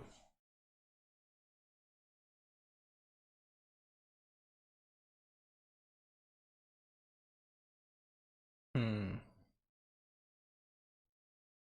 Okay. So when I did the initial block out for this design, uh, there was a. You see how. What I like about the pod racers is there's like a heavy end and a small end, and that's being balanced by a thin string. Such a novel uh, idea, and so I wanted to play with that with this design. So if you imagine the primary shapes here, I have a large cube, and I have a large egg shape. So I mirrored that on this side and did the opposite, the egg shape, which I made larger, and the cube, which I made smaller.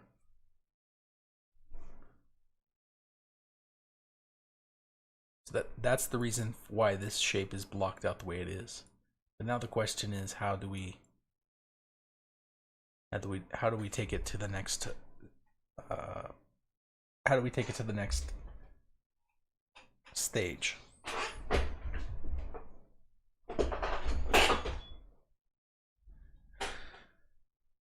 And like I said earlier, sometimes putting it in the render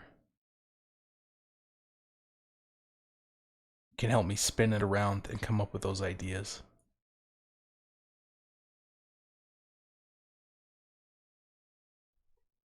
And when I'm staring at this, I'm thinking, okay, what do I subtract?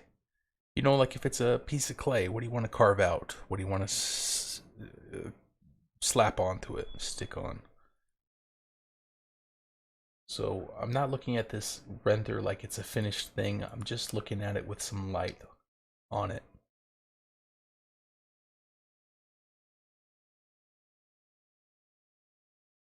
And along those lines, what I want to do is like, I know this is a separate piece. I'm going to put a different material on this because this is going to end up being like a glass, right? So I just want to see that on there.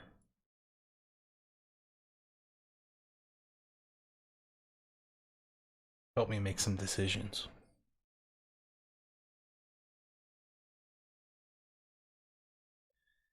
The other thing we're doing with this design that's different is instead of ropes, you know, being attached, we're using these, you know, actual like stiff metal pieces, which without being an engineer, I can tell you there's a lot of problems with that. The nice thing about the ropes in the original design is, you know, it's just tensions. It's just based on tension. When those engines take and rip off, you know, you're just pulling like a sled behind you. The moment you make these stiff, so there's no give, that's when you have problems. The same thing happens in buildings and architecture. Actually, making something more stiff can make it more fragile. So when these engines rip off, having stiff pieces here, they're just going to want to snap off like twigs. And I've got a bunch of crazy ideas. Again, we're not engineers, but I got a couple of crazy ideas for how I think that could work, where we actually put a tension cable inside it, and then we create joints and gaps, kind of like the way a spine has padding. So it's like a slinky, a little bit. Then it can adopt the properties of being rigid and having some flexibility. So when the engines rip off and take off, it's in tension, and all that tension is being transferred down a central steel cable, threaded,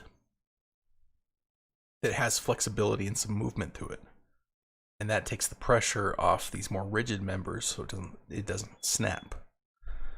But, and then similar to a spine, these segments, it'll be segmented with a compression gap, like what I mean is a different material, like a rubber or something similar that keeps everything attached but cushioned.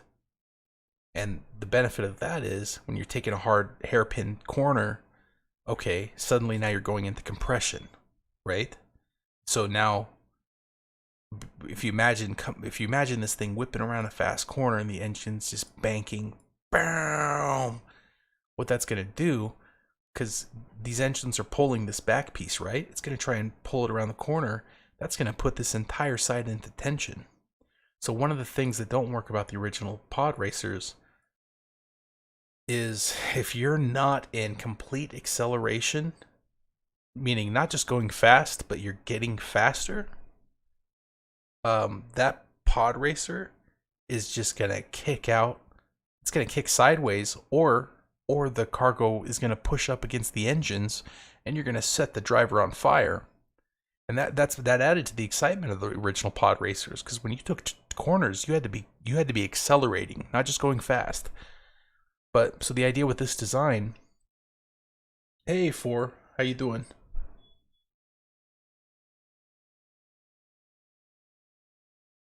Thanks for stopping by. It's going pretty good. I'm just working on a pod racer.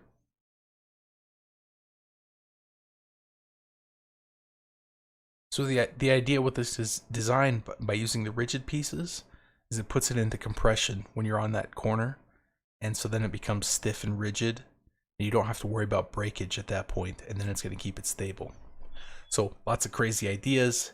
Again, we're not saying I'm an engineer and that it works, just this is what I'm thinking.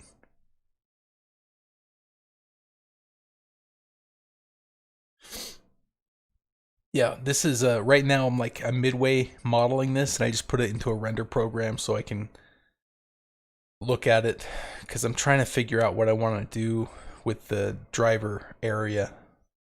This is just blocked out right now.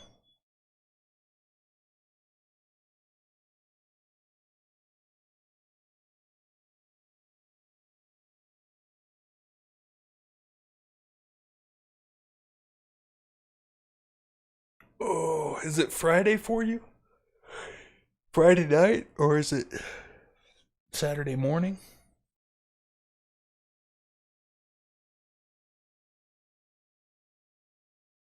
Yeah.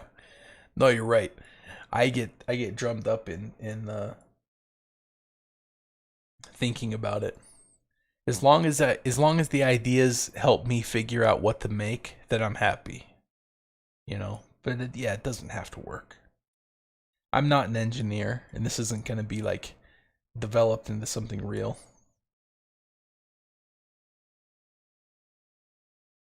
I agree, 100%.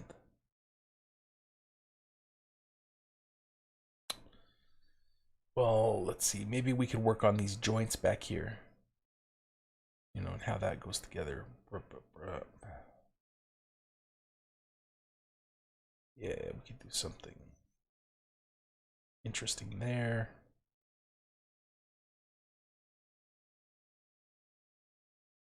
We don't need tail lights.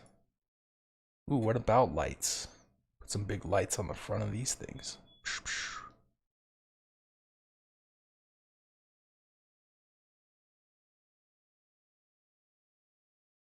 Saturday, nice. The weekend.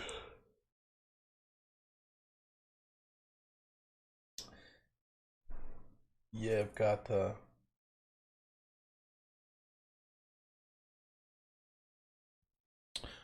all right, so maybe I'm staring at this thing long enough here. Maybe I do. Let's jump back in. Let's go back over to moment of inspiration. Moi. Moi.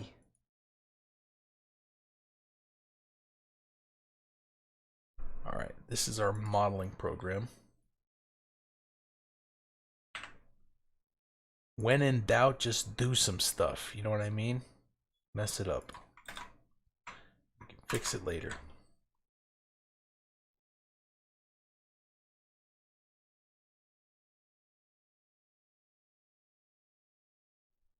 Four difference says I like the look of the exposed gear ratios on joints.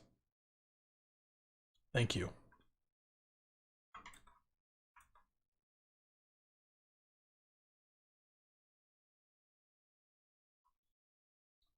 Look that up.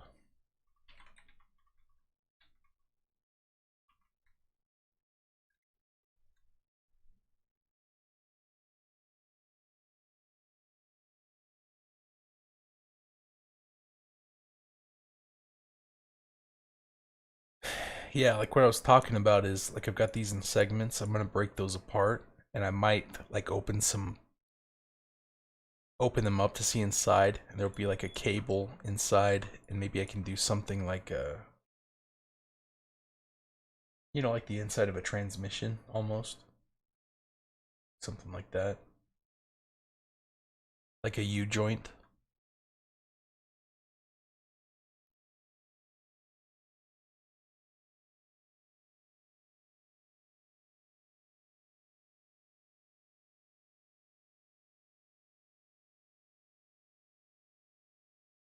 Let's work on this back here.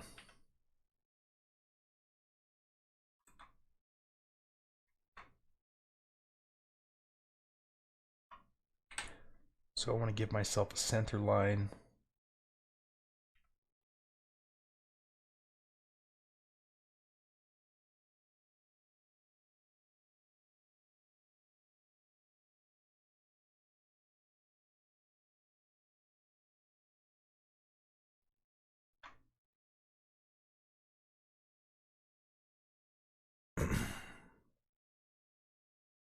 So like if you think of the inside of a gearbox or something. Yeah, totally. I could probably do something like that. Hmm. You know what? You know what would be cool? I don't know if you were in the stream when you heard me talking about it, but I was talking about running a tension cable down these arms and then kind of cutting in so you could see that. That tension cable could run all the way back through here, and I could build some exposed gears back here, and then like extra cable coiled up. So there's like a whole system of tightening and loosening the cable joint slightly. That way you're able to control and stop these things from snapping off. Because the cable is what will handle the pull. Like when these engines rip off, that cable is what handles the tension there. And maybe there's like a system back here to like slowly adjust that to either tighten it up or loosen it up. That'd be cool. And then I could do what you're talking about with like some exposed gears and stuff. That'd be fun. I like it. I like that idea. Cool.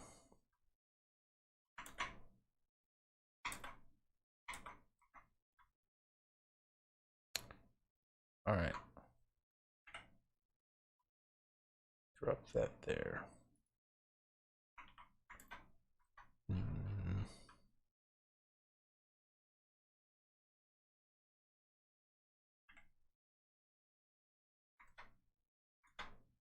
Okay. All right, so let's start with a circle. Find the size like this.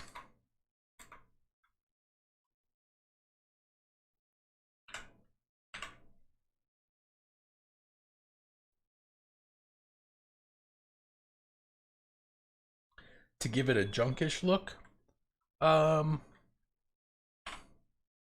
think I want to try and keep it kind of sleek. It's funny that you say that because when I first started this project, I was thinking, okay, so if I'm going to redesign a pod racer, maybe I make it more sleek and clean, which is how I started out with this. But I was kicking that around in my head today. Like, part of the charm of pod racers is that they are kind of junky backworld creations. It's the equivalent of that the junker sleeper car that someone has stuffed a V10 inside of or something. Taking old turbine engines and strapping a seat to it and just nuts. So having a little bit of junky look to it is kind of the nature of a pod racer, which doesn't mean we have to follow that. Doing a sleek version could just because it's just like how car design comes back around. You got the old Mustangs and then they reinvent them 30 years later. Maybe the sport, especially, things that are popular become popular. Maybe like there's a whole story behind what it could be. Maybe it's an outer rim sport that becomes popular by the rich, and so then these are the new upgraded pod racers in the coliseums and stuff. Um, in which case you'd want it to be sleek.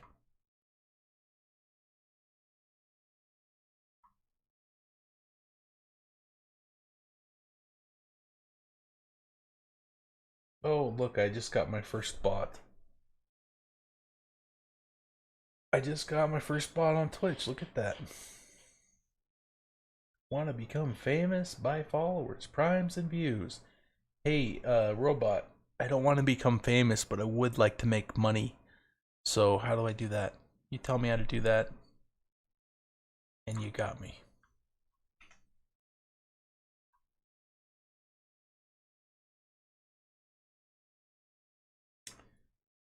For difference, this is actually my first multi-stream. I'm streaming on YouTube as well.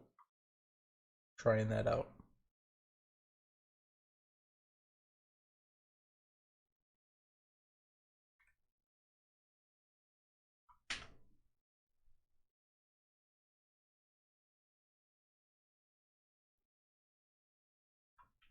What could we do? How would we do this? So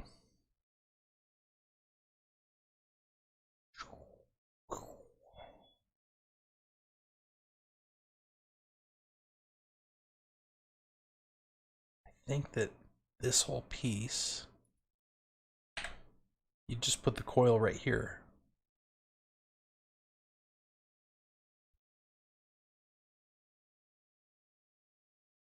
So we'd want to expose this area here, I think.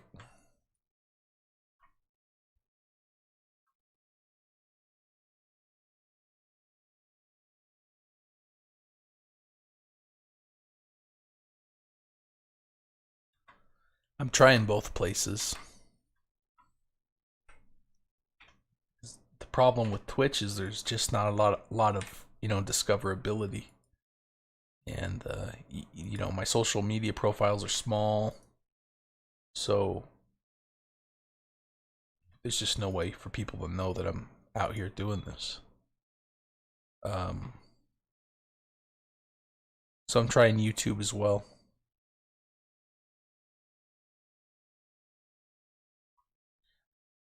I don't have any, my channel is very small here on YouTube as well, but I think there's a better shot at learning how to get some discoverability going, because they at least have search algorithms, and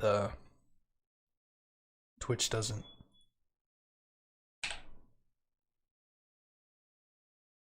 There's a plugin you can get that will grab chat from both and put it on the other chats as well. The one that I've got right now is combining them, but only for me, so nobody else can see it. Hey, Badger.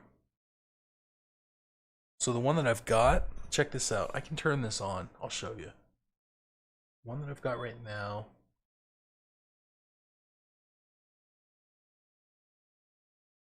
Let me transition that. Boom. So I could do this so that it's on stream, and then it's like the chat's on the actual stream, and then everybody can see each other's.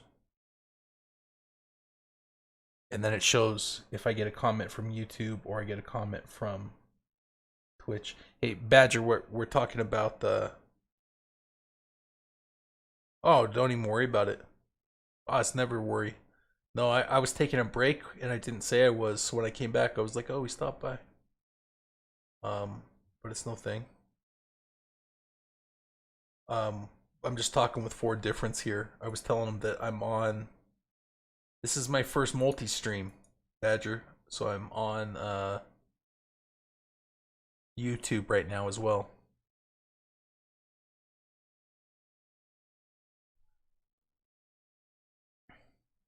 Okay. And was it showing up on screen like this one is?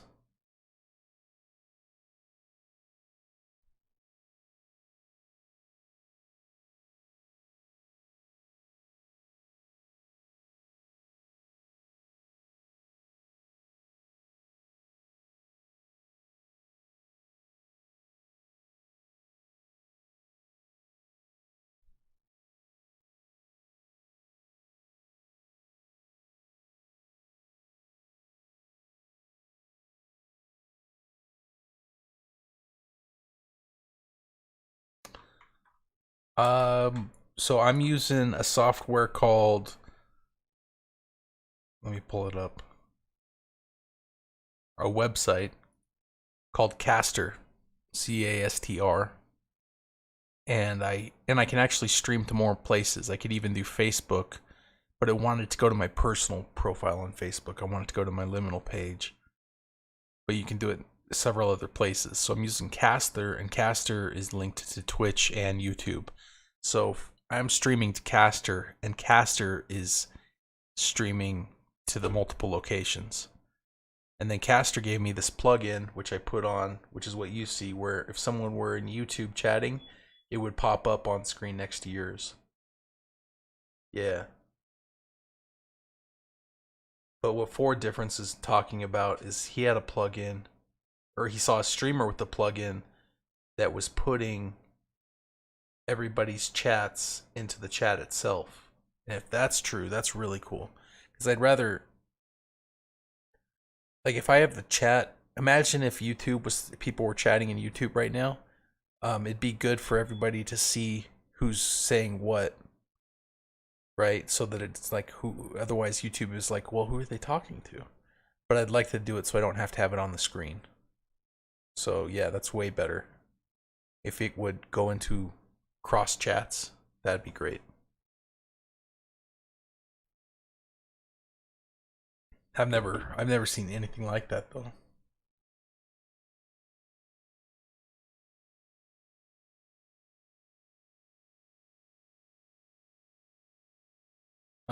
Badger, I also tried out Facebook Live on its own, and I actually, in terms of traction between Twitch, YouTube, and Facebook, Facebook was the best. I only streamed for 20 minutes on Facebook just to test, and I got 5 viewers, which is crazy, I think. Like, I think that's crazy. So, that's something. What I don't like about Facebook is the quality. The audio quality was horrible, and the video quality was really bad. So for my situation where I want to take these videos and maybe make something out of them to repost, that's not a good deal.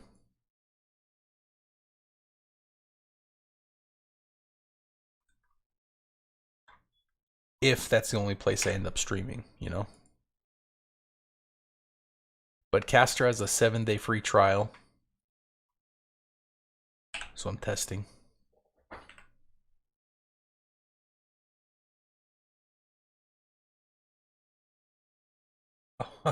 Yeah, there you are. Cool. Hey, that brings me up to 3 viewers if you're over here on YouTube. That's cool.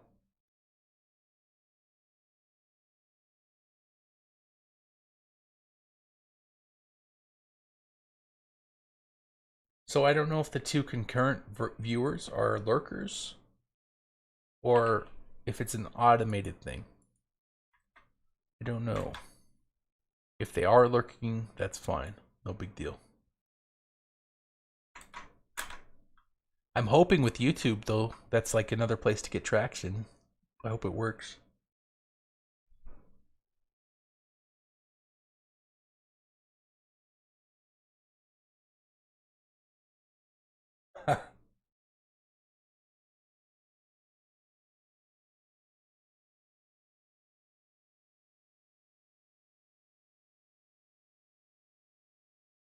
It'd be cool if it would say like who's viewing. Like I can only see a number, I can't see who.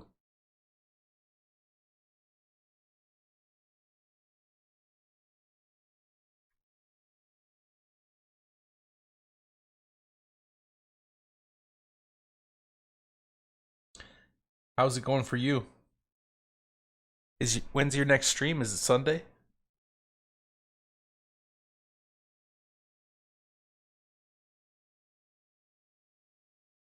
Restream. I looked into Restream.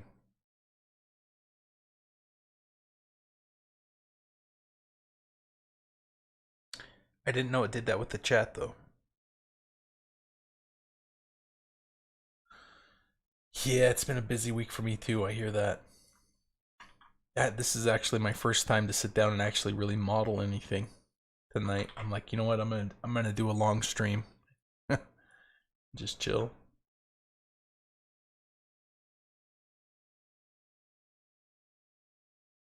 Well, I submitted um my food idea to Ames during your last stream to be added to a mystery box. That's some Russian roulette you guys are playing, because whatever you cook, that's your dinner.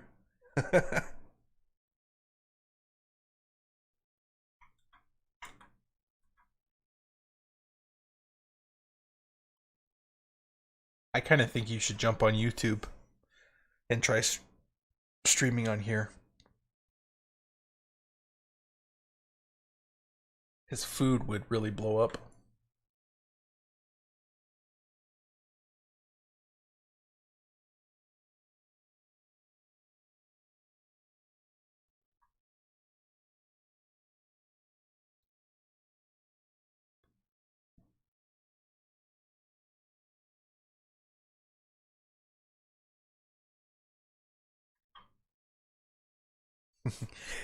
I think it's a great idea, but it could be funny, you know, be like, well, I guess we're gonna eat salami, orange, marmalade, or I don't know.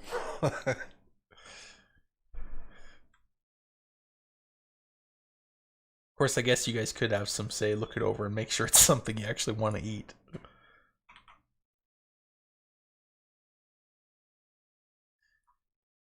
Ingredients this week is a block of cheddar cheese, a turkey, yogurt, and a banana. All right. I bet.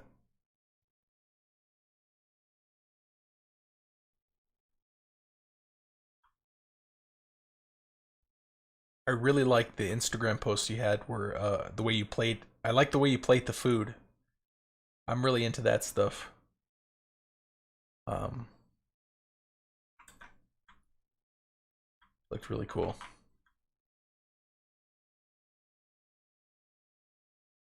Uh, I'm just gonna delete that.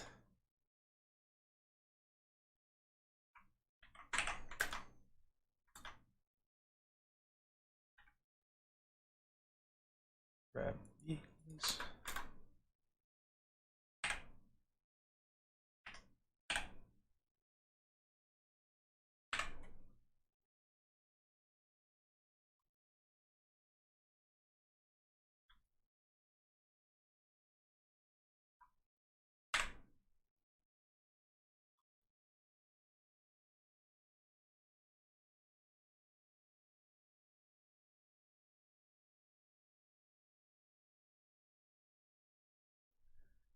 I DM'd you the link to chat thing they use. Awesome, thank you.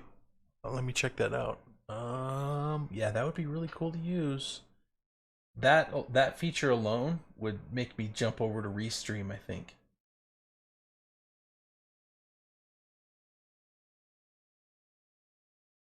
Engage viewers in chat, multi-chat, forget tab switching, read and reply to messages from multiple stream platforms on one screen.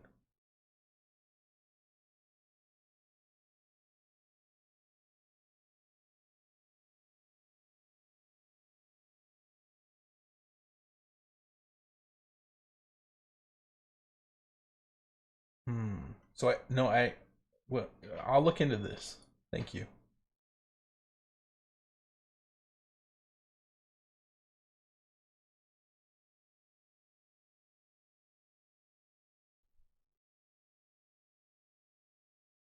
Yeah.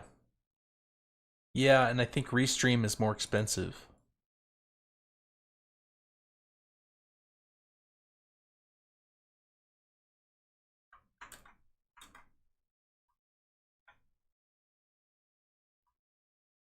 And I don't know how to do this, but I think you can also use this platform to stream on Twitter, which would be cool, using their like Periscope.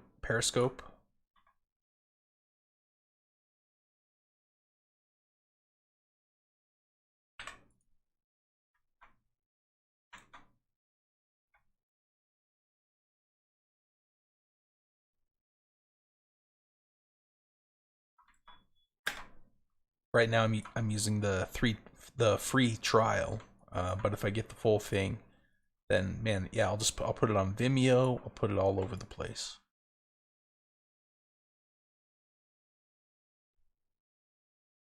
But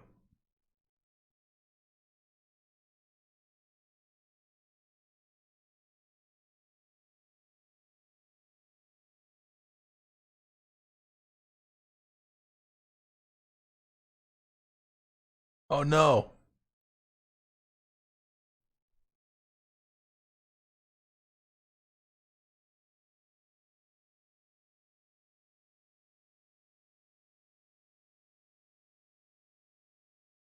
did he get sick before having the pie or after it? Hopefully not in front of everybody. It looks like the chat thing is separate to the multi-stream. Okay.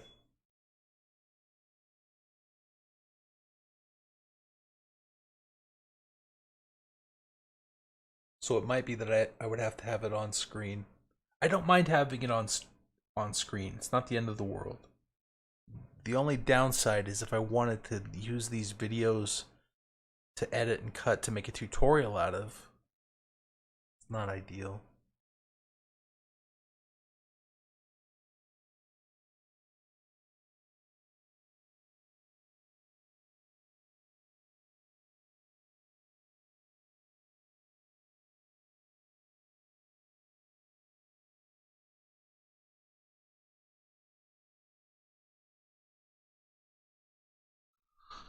What kind of pie did you make?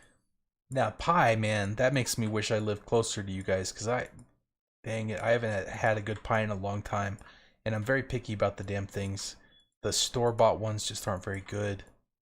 I love rhubarb pie. Holy cow. Strawberry rhubarb. Oh, any kind of rhubarb pie. Mincemeat pies, like all kinds, like from dessert pies to meal pies, any kind of pie. I am a pie guy. Love them.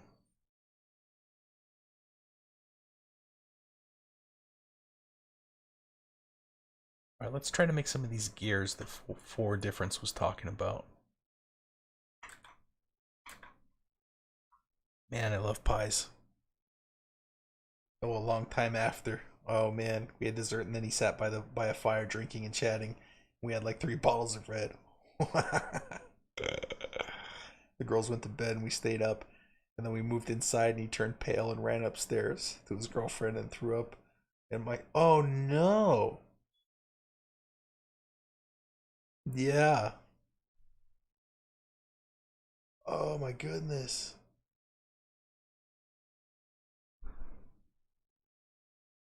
Yo. No, no, no, no, no. Oh, that's funny.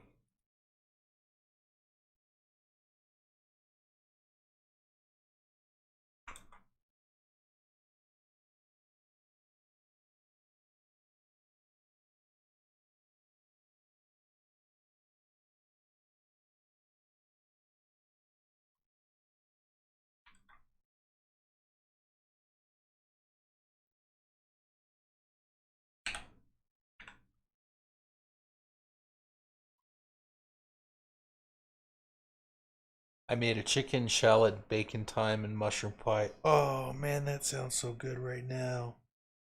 With honey roast carrots and parmesan mash. Oh man. Then had lemon meringue for dessert. Oh.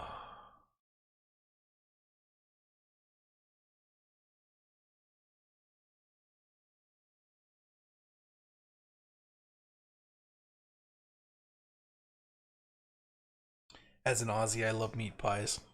Hell yeah. I love them too.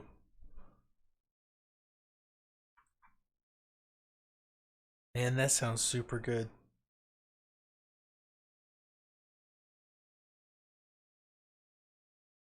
You know, my dinner tonight was bread, mayonnaise, and cheese sandwich. I gotta get my cooking game up.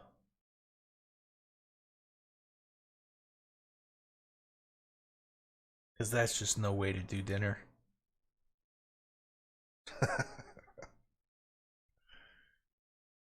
Serious, man. Yeah. You know, actually, the favor that might have to happen if I can ever get a camera, I just turn on one of my streams, set it up in my kitchen, and have you give me some tips. Help me cook something decent for once. Do a quick little 20-minute dish or something. Four difference. You know Badger, right? That I would love that.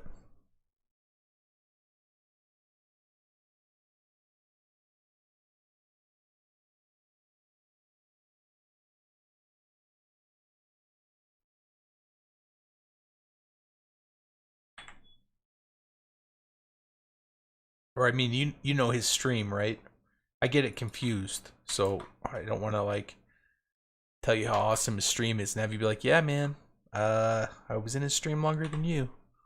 But just in case I'm confused, Badger is an amazing cook, and whenever he streams, I'm in there salivating. Freaking love it.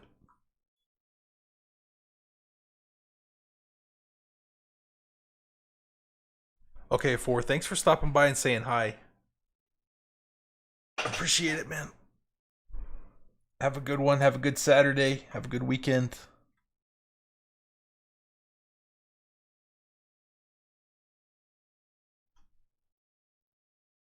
I appreciate you saying hi, hanging out.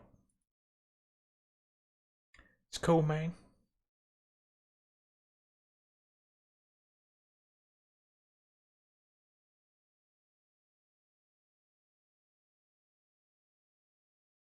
And I'm gonna work on these gears. This idea you gave me. See how it turns out.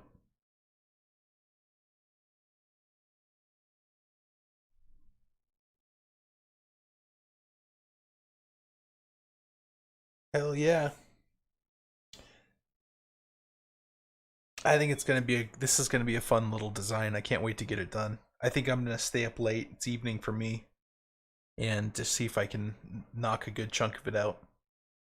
Thanks for stopping by and saying hi, Badge. Appreciate it, bro.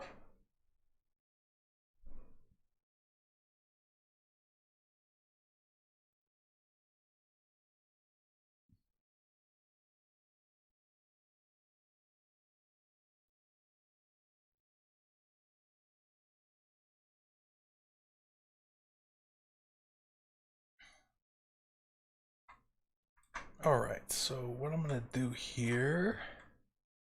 Oh, you know what I could do?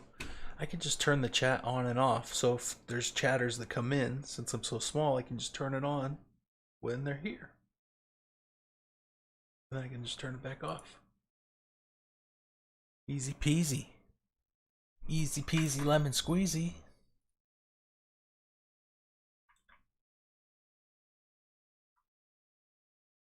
Alright. Oh, look at that. We're approaching the 3 hour mark. You know what that means? It's about time for me to take another little break. Stretch my legs, get some more water. Actually, I have water here.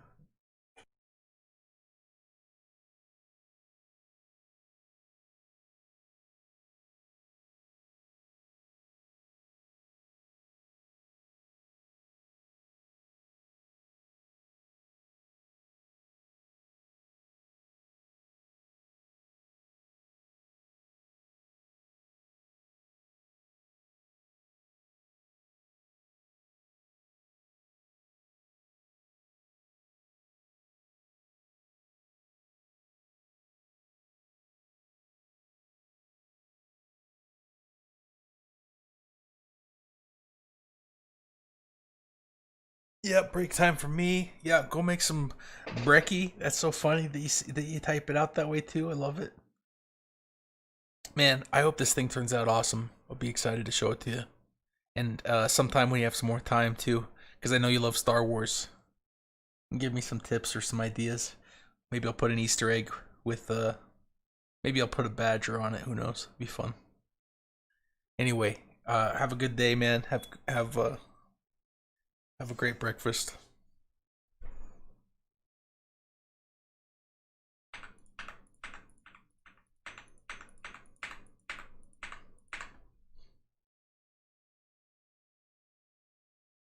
Nah, it's just fun.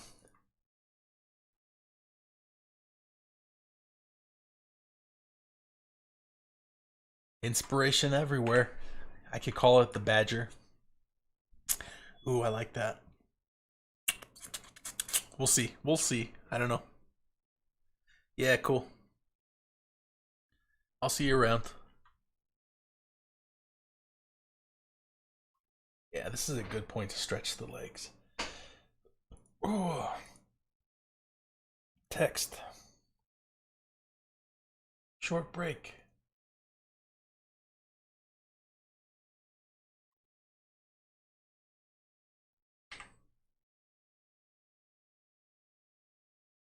Boom.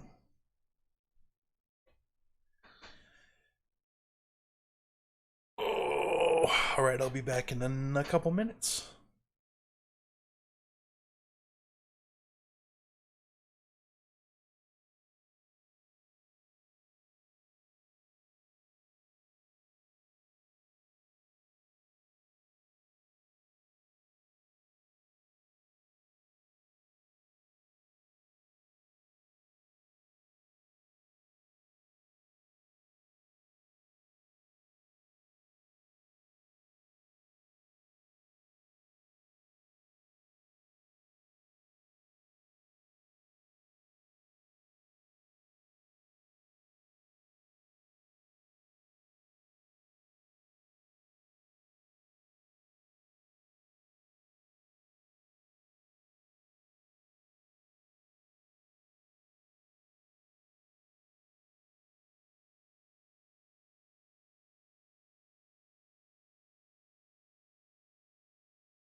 Okay, I'm back. I'm gonna Google and see what music can be played on live stream. Is there anything?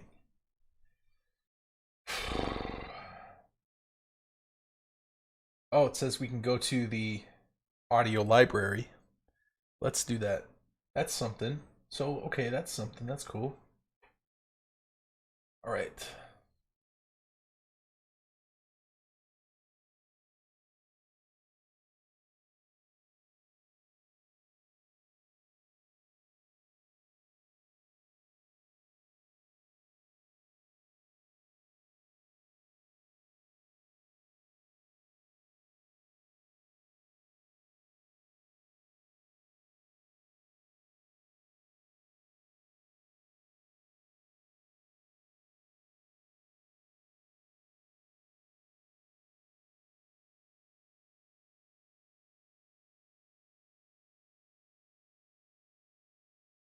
Okay.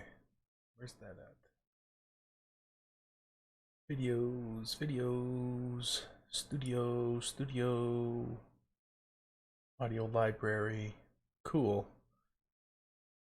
Right. Let's find something decent, huh? I bet there is. I bet there's something.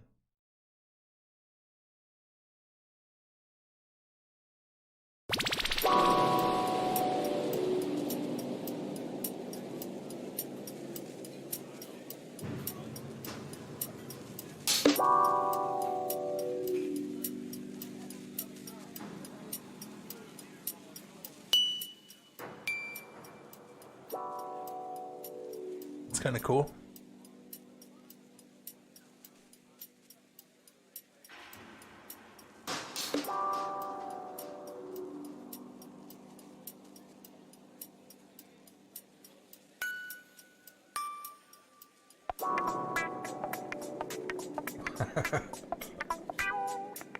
Yeah, why not, huh?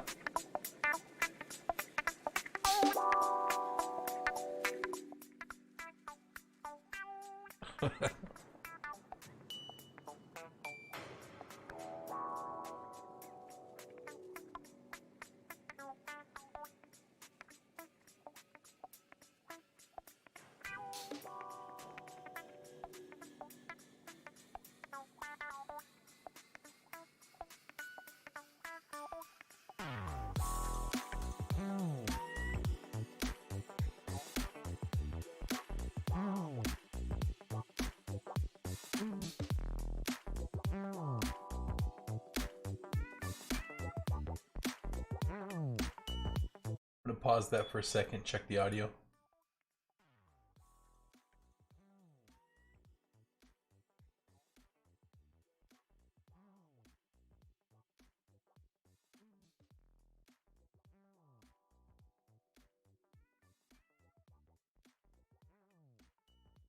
gonna pause that for a second, check the audio. Okay.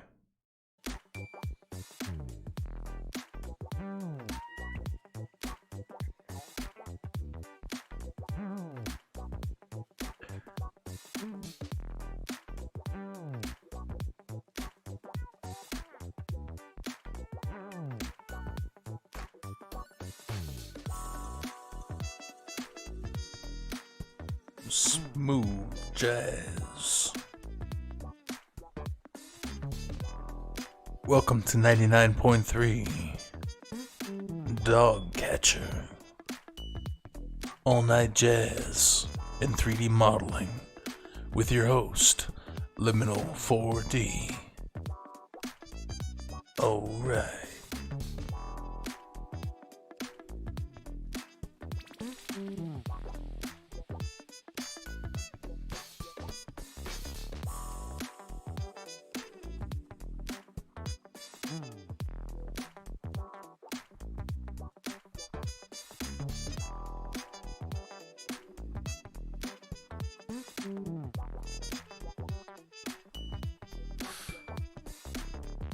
All right.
Hmm.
Hey, Yo-Yo.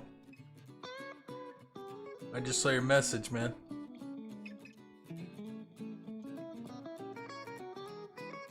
Internet not working or what?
Oh, let's find something else other than this music.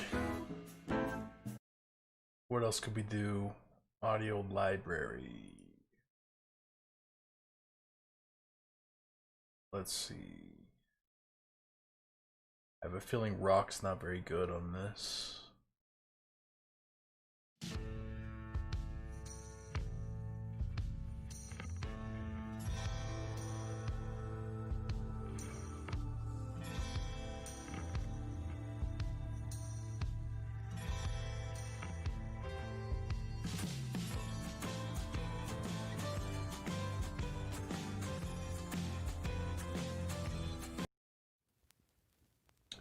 Reggae? No. No, no.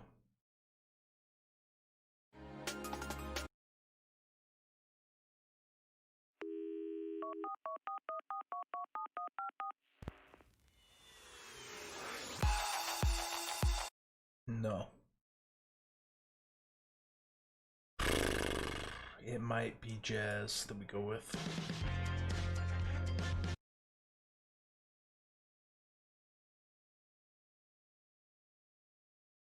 Cinematic. That could be something.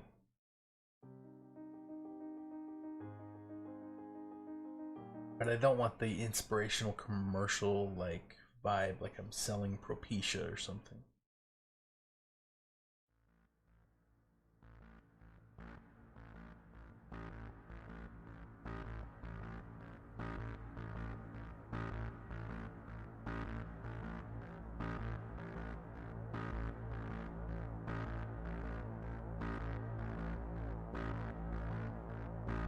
All right, I think we try this. I think we go with this.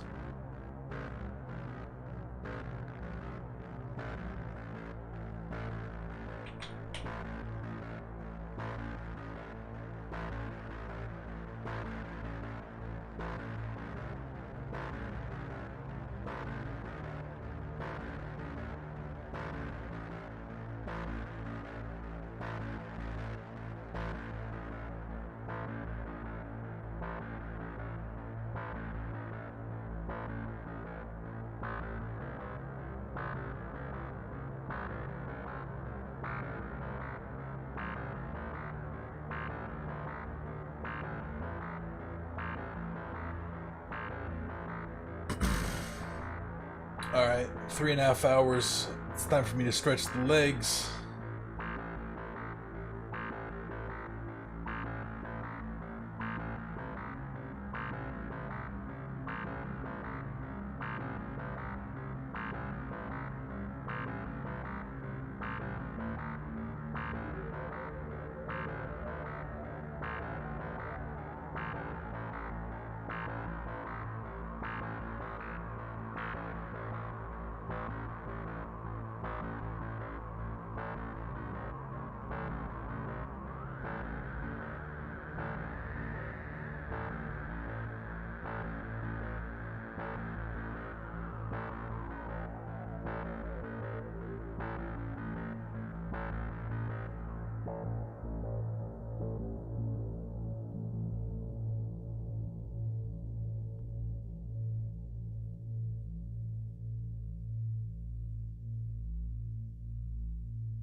Okay, that's real spooky.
Hmm.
Nearly done with my break. Just grabbing a bite to eat, and then we will get back to it.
Okay.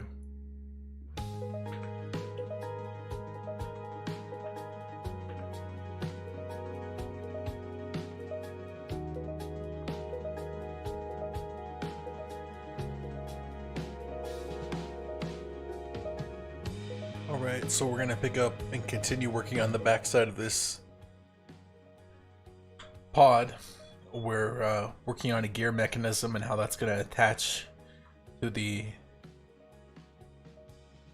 arm supports, and that's going to come down to these large engines.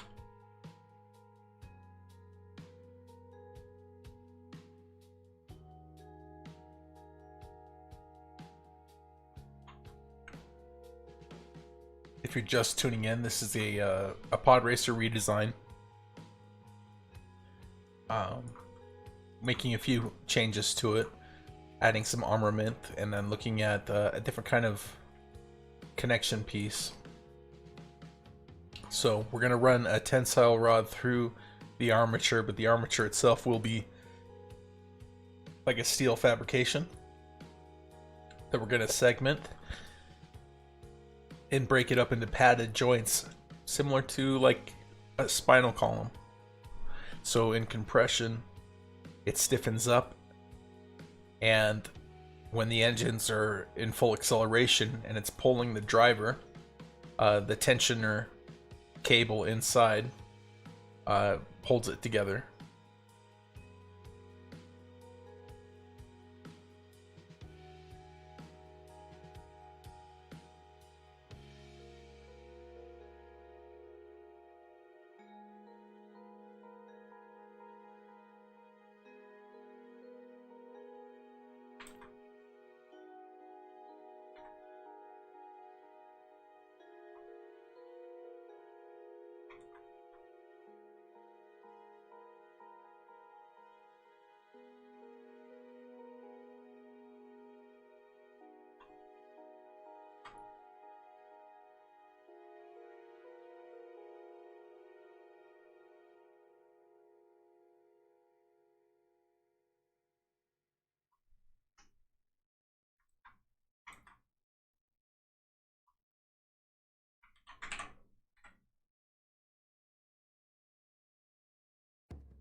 Hmm.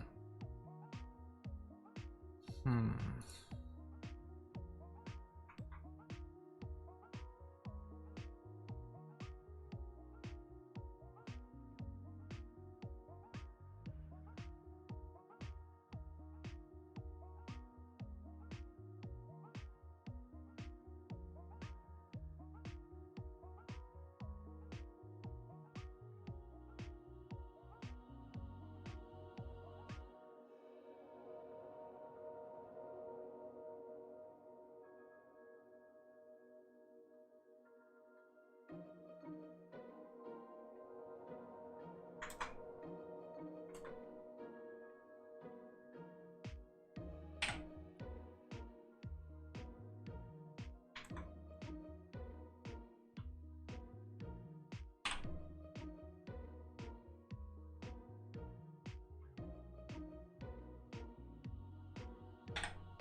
So I'm trying to figure out a way to connect these joints to the arm.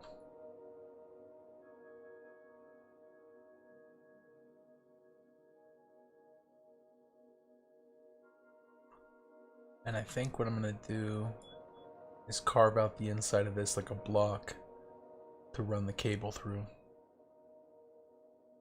So let's isolate that.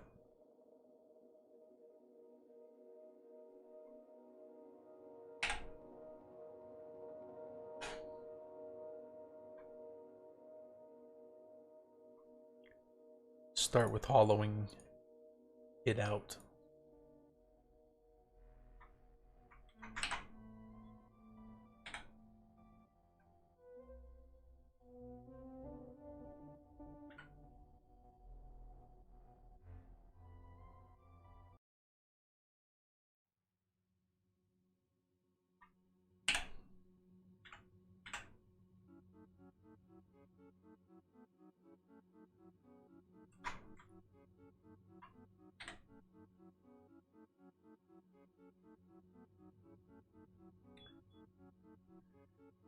Next, we center the joint.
This track's a little spooky.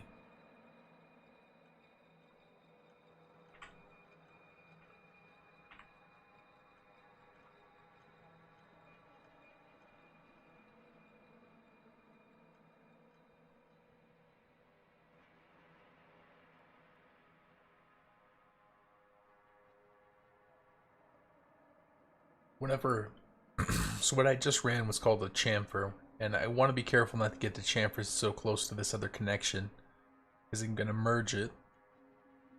So we're going to do a smaller one. Leave a little room.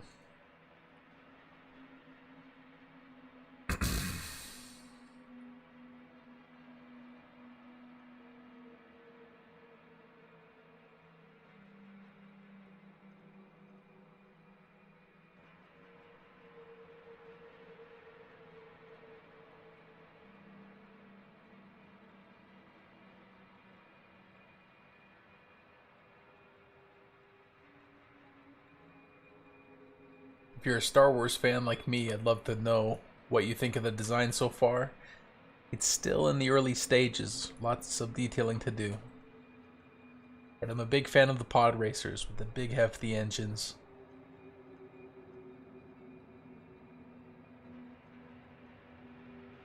And if you'd like to know more about the changes happening with this redesign, go ahead and ask me a question. Or if you're interested in modeling and have any questions. Yeah, this is getting too spooky. We're changing this one. If you have any questions about modeling, feel free to ask too.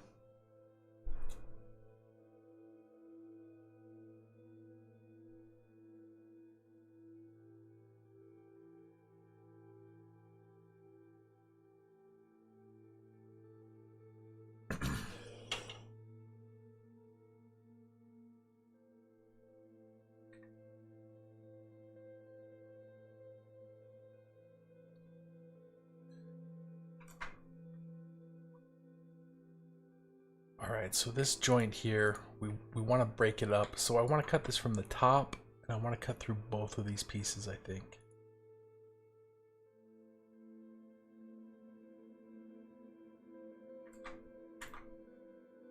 Because all this gear back here is to run a spooling wire, and that spooling wire is going to connect down through, attach here, and run the length of the strut all the way to connect to the engines. So while I'm pausing, I'm trying to think of what to make that look like. Now this is a sci-fi 3D model, it's digital. We don't have a team of engineers going to figure this out, but these are the kind of thoughts that I think about and that we kind of work with to try and find something that looks cool and looks a little different. Sometimes you just have to stare at it a little bit.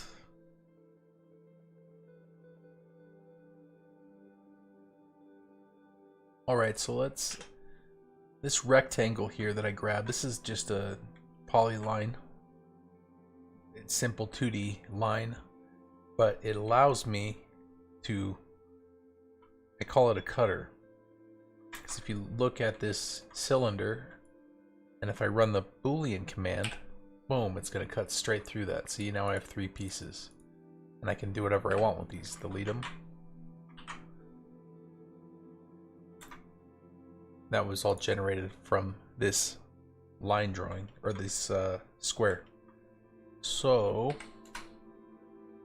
and at this stage of the modeling, it's going to be detailed and it's going to look really cool.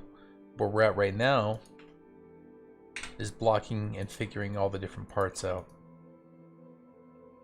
And the best way to do that is to stick with primary shapes and add detail as you go.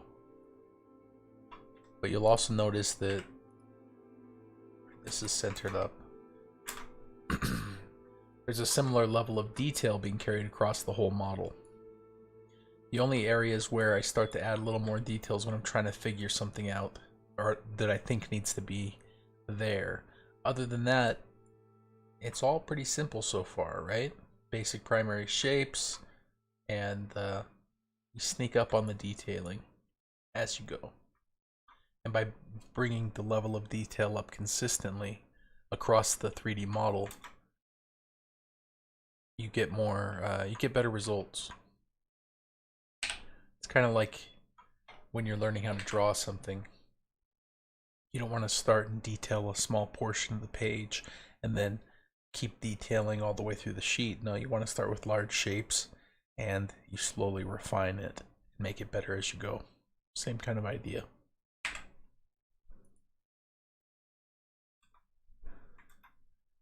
Alright, so I cut this away. Let's take a look, see what we have,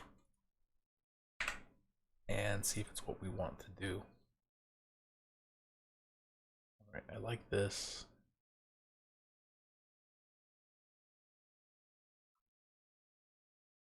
Let's cut through these next. It's kind of like hollowing out an apple core.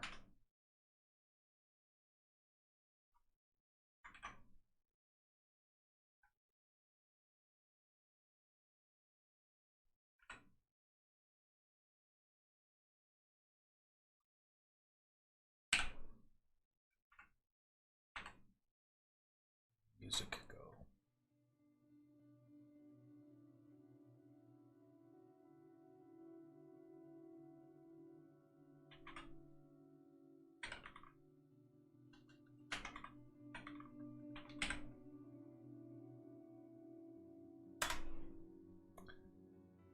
Now this is a brand new YouTube channel.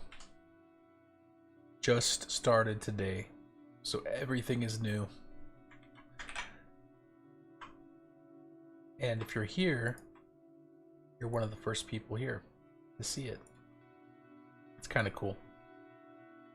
If you have any questions about what I'm doing or why I'm doing it, let me know. If you have any advice or criticism, that's fine too. Let me know. We're still working out kinks in the audio and the streaming, so if there's anything that you don't like, you're not going to offend me to tell me.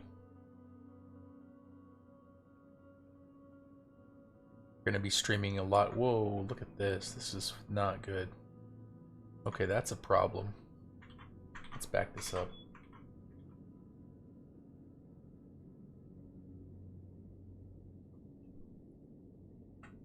Okay, so we need to... I need these to all join together, so we need to run our cutter through these pieces.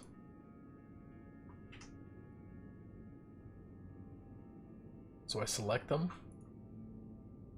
I run my Boolean operation. And now when I delete them, got a nice connection. Let's remove these. There we go. Alright, now I can grab everything and run a union command. And now it's all one piece. Do the same on this side. Union, and now it's all one piece.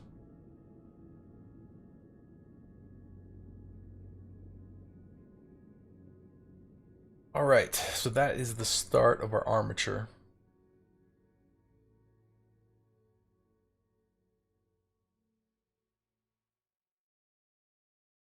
Whenever you see corners like this, you know, in sci-fi design, we see a lot of fillets. Let me show you these, right? Little curved corners. Why'd they do that? Why you do that?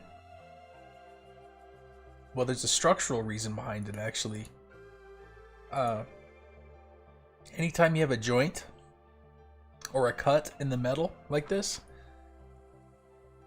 these corners can become weaker, and if you add a little bit of material, or in this case, if you were to cut out the material and round it, you increase the area, surface area of the material at the corner, and what that does is it deflects the strain away from that sharp edge. Makes the piece stronger.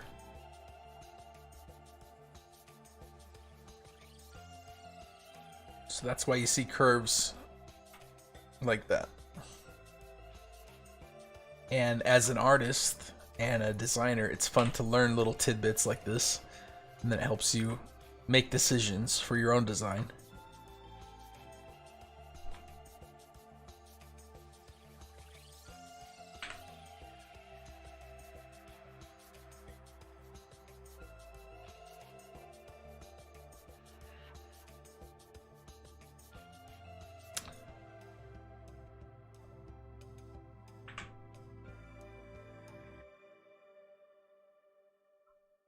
Alright, let's unhide everything. So we've got this central piece now.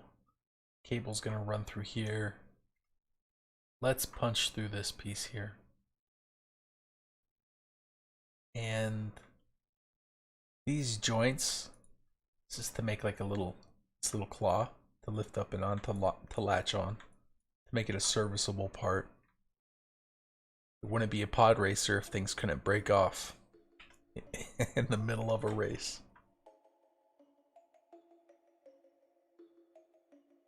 So we want to punch a hole straight through all of this material so that we can run our cable through to attach to the end.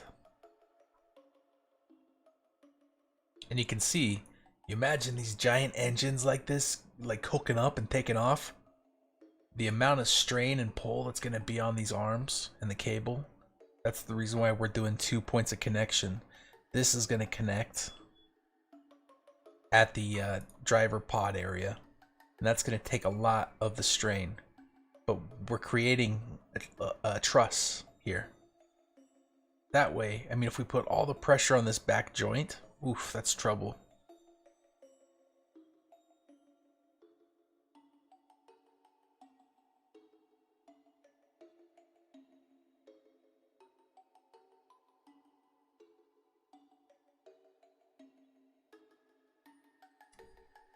If you enjoy this stuff like I do, I'm going to take a quick short break. Take a look at this area and think about what would you do next to continue to develop this. We need to put, this has to somehow manage to deal with the cable that's going to run through it. Alright, we're going to punch through this area here and we're going to attach to this winding point. But that's all got to marry up with a joint here too. So if you were to make this, what would you like to see? And I will be right back.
Okay, I'm back. Did you think of what you'd do?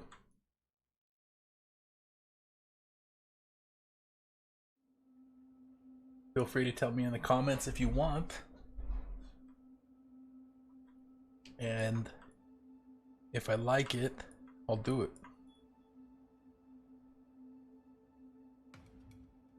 Alright, let's hide this piece. Let's isolate all of this, because we're going to cut through it right now. That's what we want to cut through. So let's grab the rest of it. Deselect what we want to keep. And hide.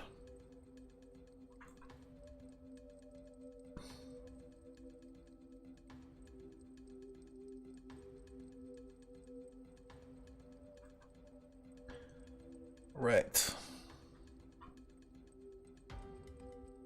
None of this has to be perfect. It's okay to do it wrong. We can always change it. So let's start with a square about this big.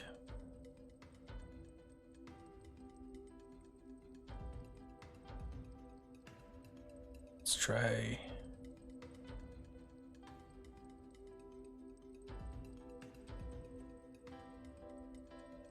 Let's try that. Now I'm gonna hide this piece here. Now this is a smarter thing, right? Because we don't want to hit the hinges. So we need to be down here.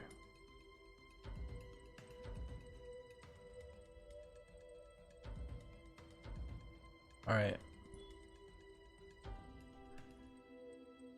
Do the same thing I was talking about with the fillet.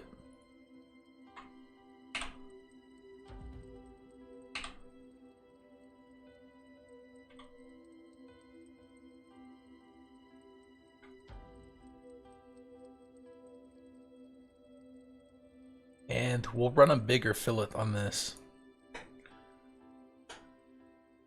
Alright, let's grab our first pieces and I'll put it in perspective so you can see. So we're going to project this line drawing right here straight through the shape. And by doing that, boom, see how it cuts? Now we can subtract these parts. And that's going to be our cable axis. Okay? Let's bring back everything. Isolate this part that we also want to cut. Hide it again. Grab our 2D drawing, our cutter, and select what we want to punch through. And run it again. And watch up in this area. It's going to cut all the way through. Well, it made it solid. Now it's making a solid because it's cutting through and then it's filling the void. So to fix that we actually need to separate this into separate parts.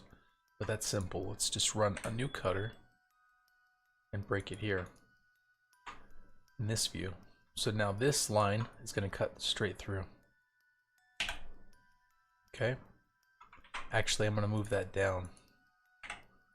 Let's get it away from the edge. We still look at proportions though. Like watch when I cut this.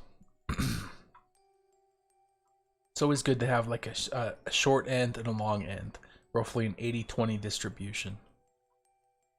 It's a good habit to be in.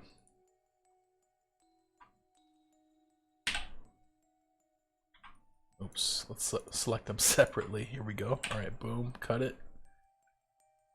Alright, so I did that one. Delete it, there we go. Select the cutter again and now select the second piece and cut it. There we go. Alright. There it is.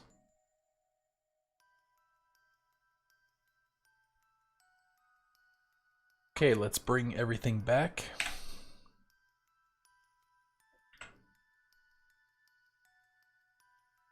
Alright, so we've got a spot for our cable to run through to our back gears. And we have our first piece of the armature hollowed out. Cool. Cool, man.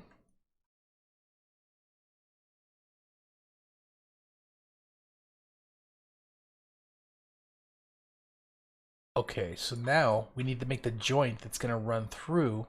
And this is tricky because we've got to run a joint from here to here. But to make it strong, it's got to go all the way through. How do you go all the way through and still run a cable through, like crossing each other? What do you think we'd do? I think that we do a second gear, similar to this, but not as big. So this is, and then we wind the cable around the cylinder, and that'll make it really strong.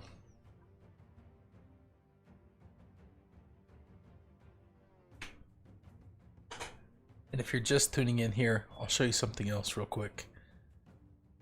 So right now we're in the modeling software, but if I switch over, now this is going to be an older version of the model, but I'm going to switch over and show you key shot.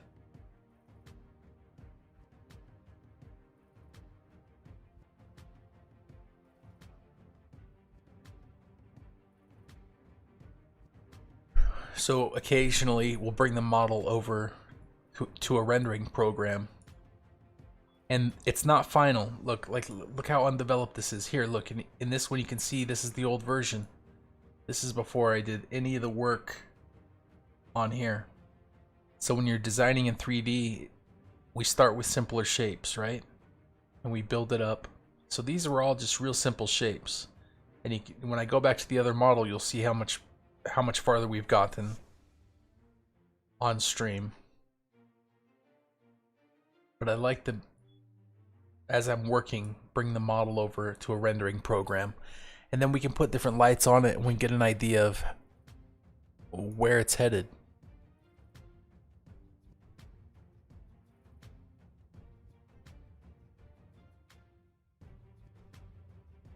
It's gonna be pretty mean when it's done and all detailed up.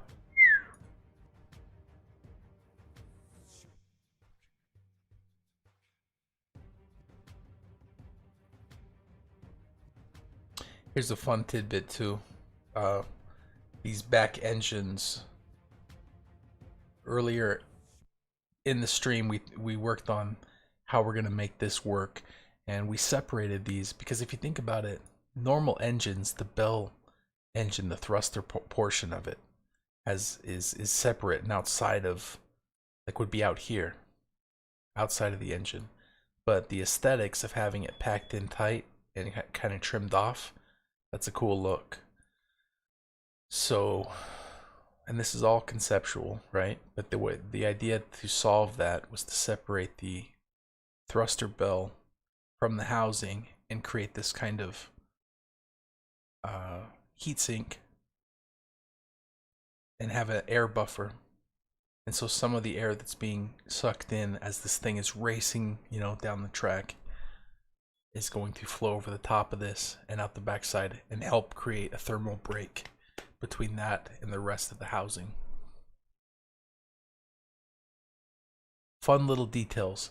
Maybe somebody won't notice, but that's the kind of stuff that's fun to think about, that helps you figure out, okay, what am I actually going to make? How am I going to make it? Alright, so that's the rendered view. Let's go back to the model.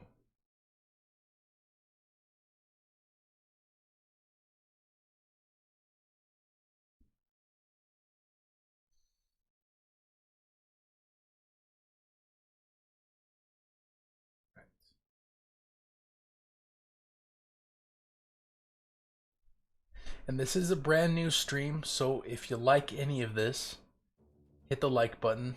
That'll help me out a lot. If you don't, let me know why. Help me get better.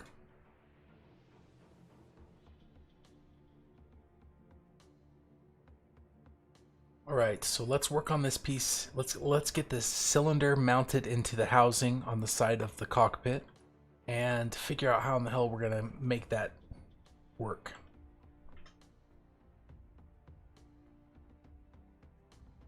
To start, I'm gonna hide this again. Alright, let's grab this piece. The awesome thing about this software, and the software I'm using, by the way, is called Moment of Inspiration. I can grab a solid grab an edge, copy, and paste, and it gives me a new 2D line. So let's go to a side view. If I run an offset, say about there, now I've got a line that I can extrude. Boop, like that.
Hmm.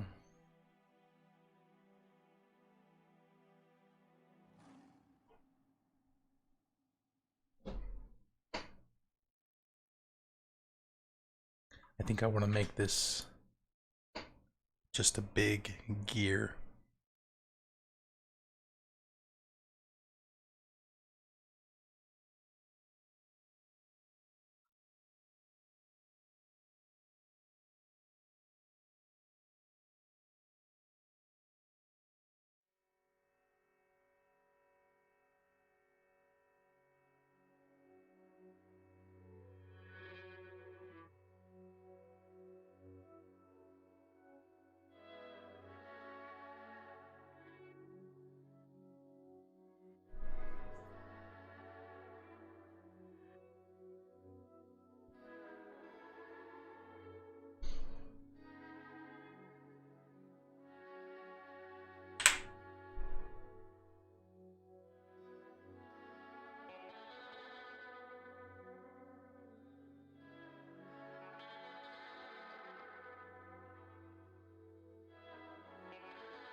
All right, well, we're gonna wrap this one up. Call it a good break.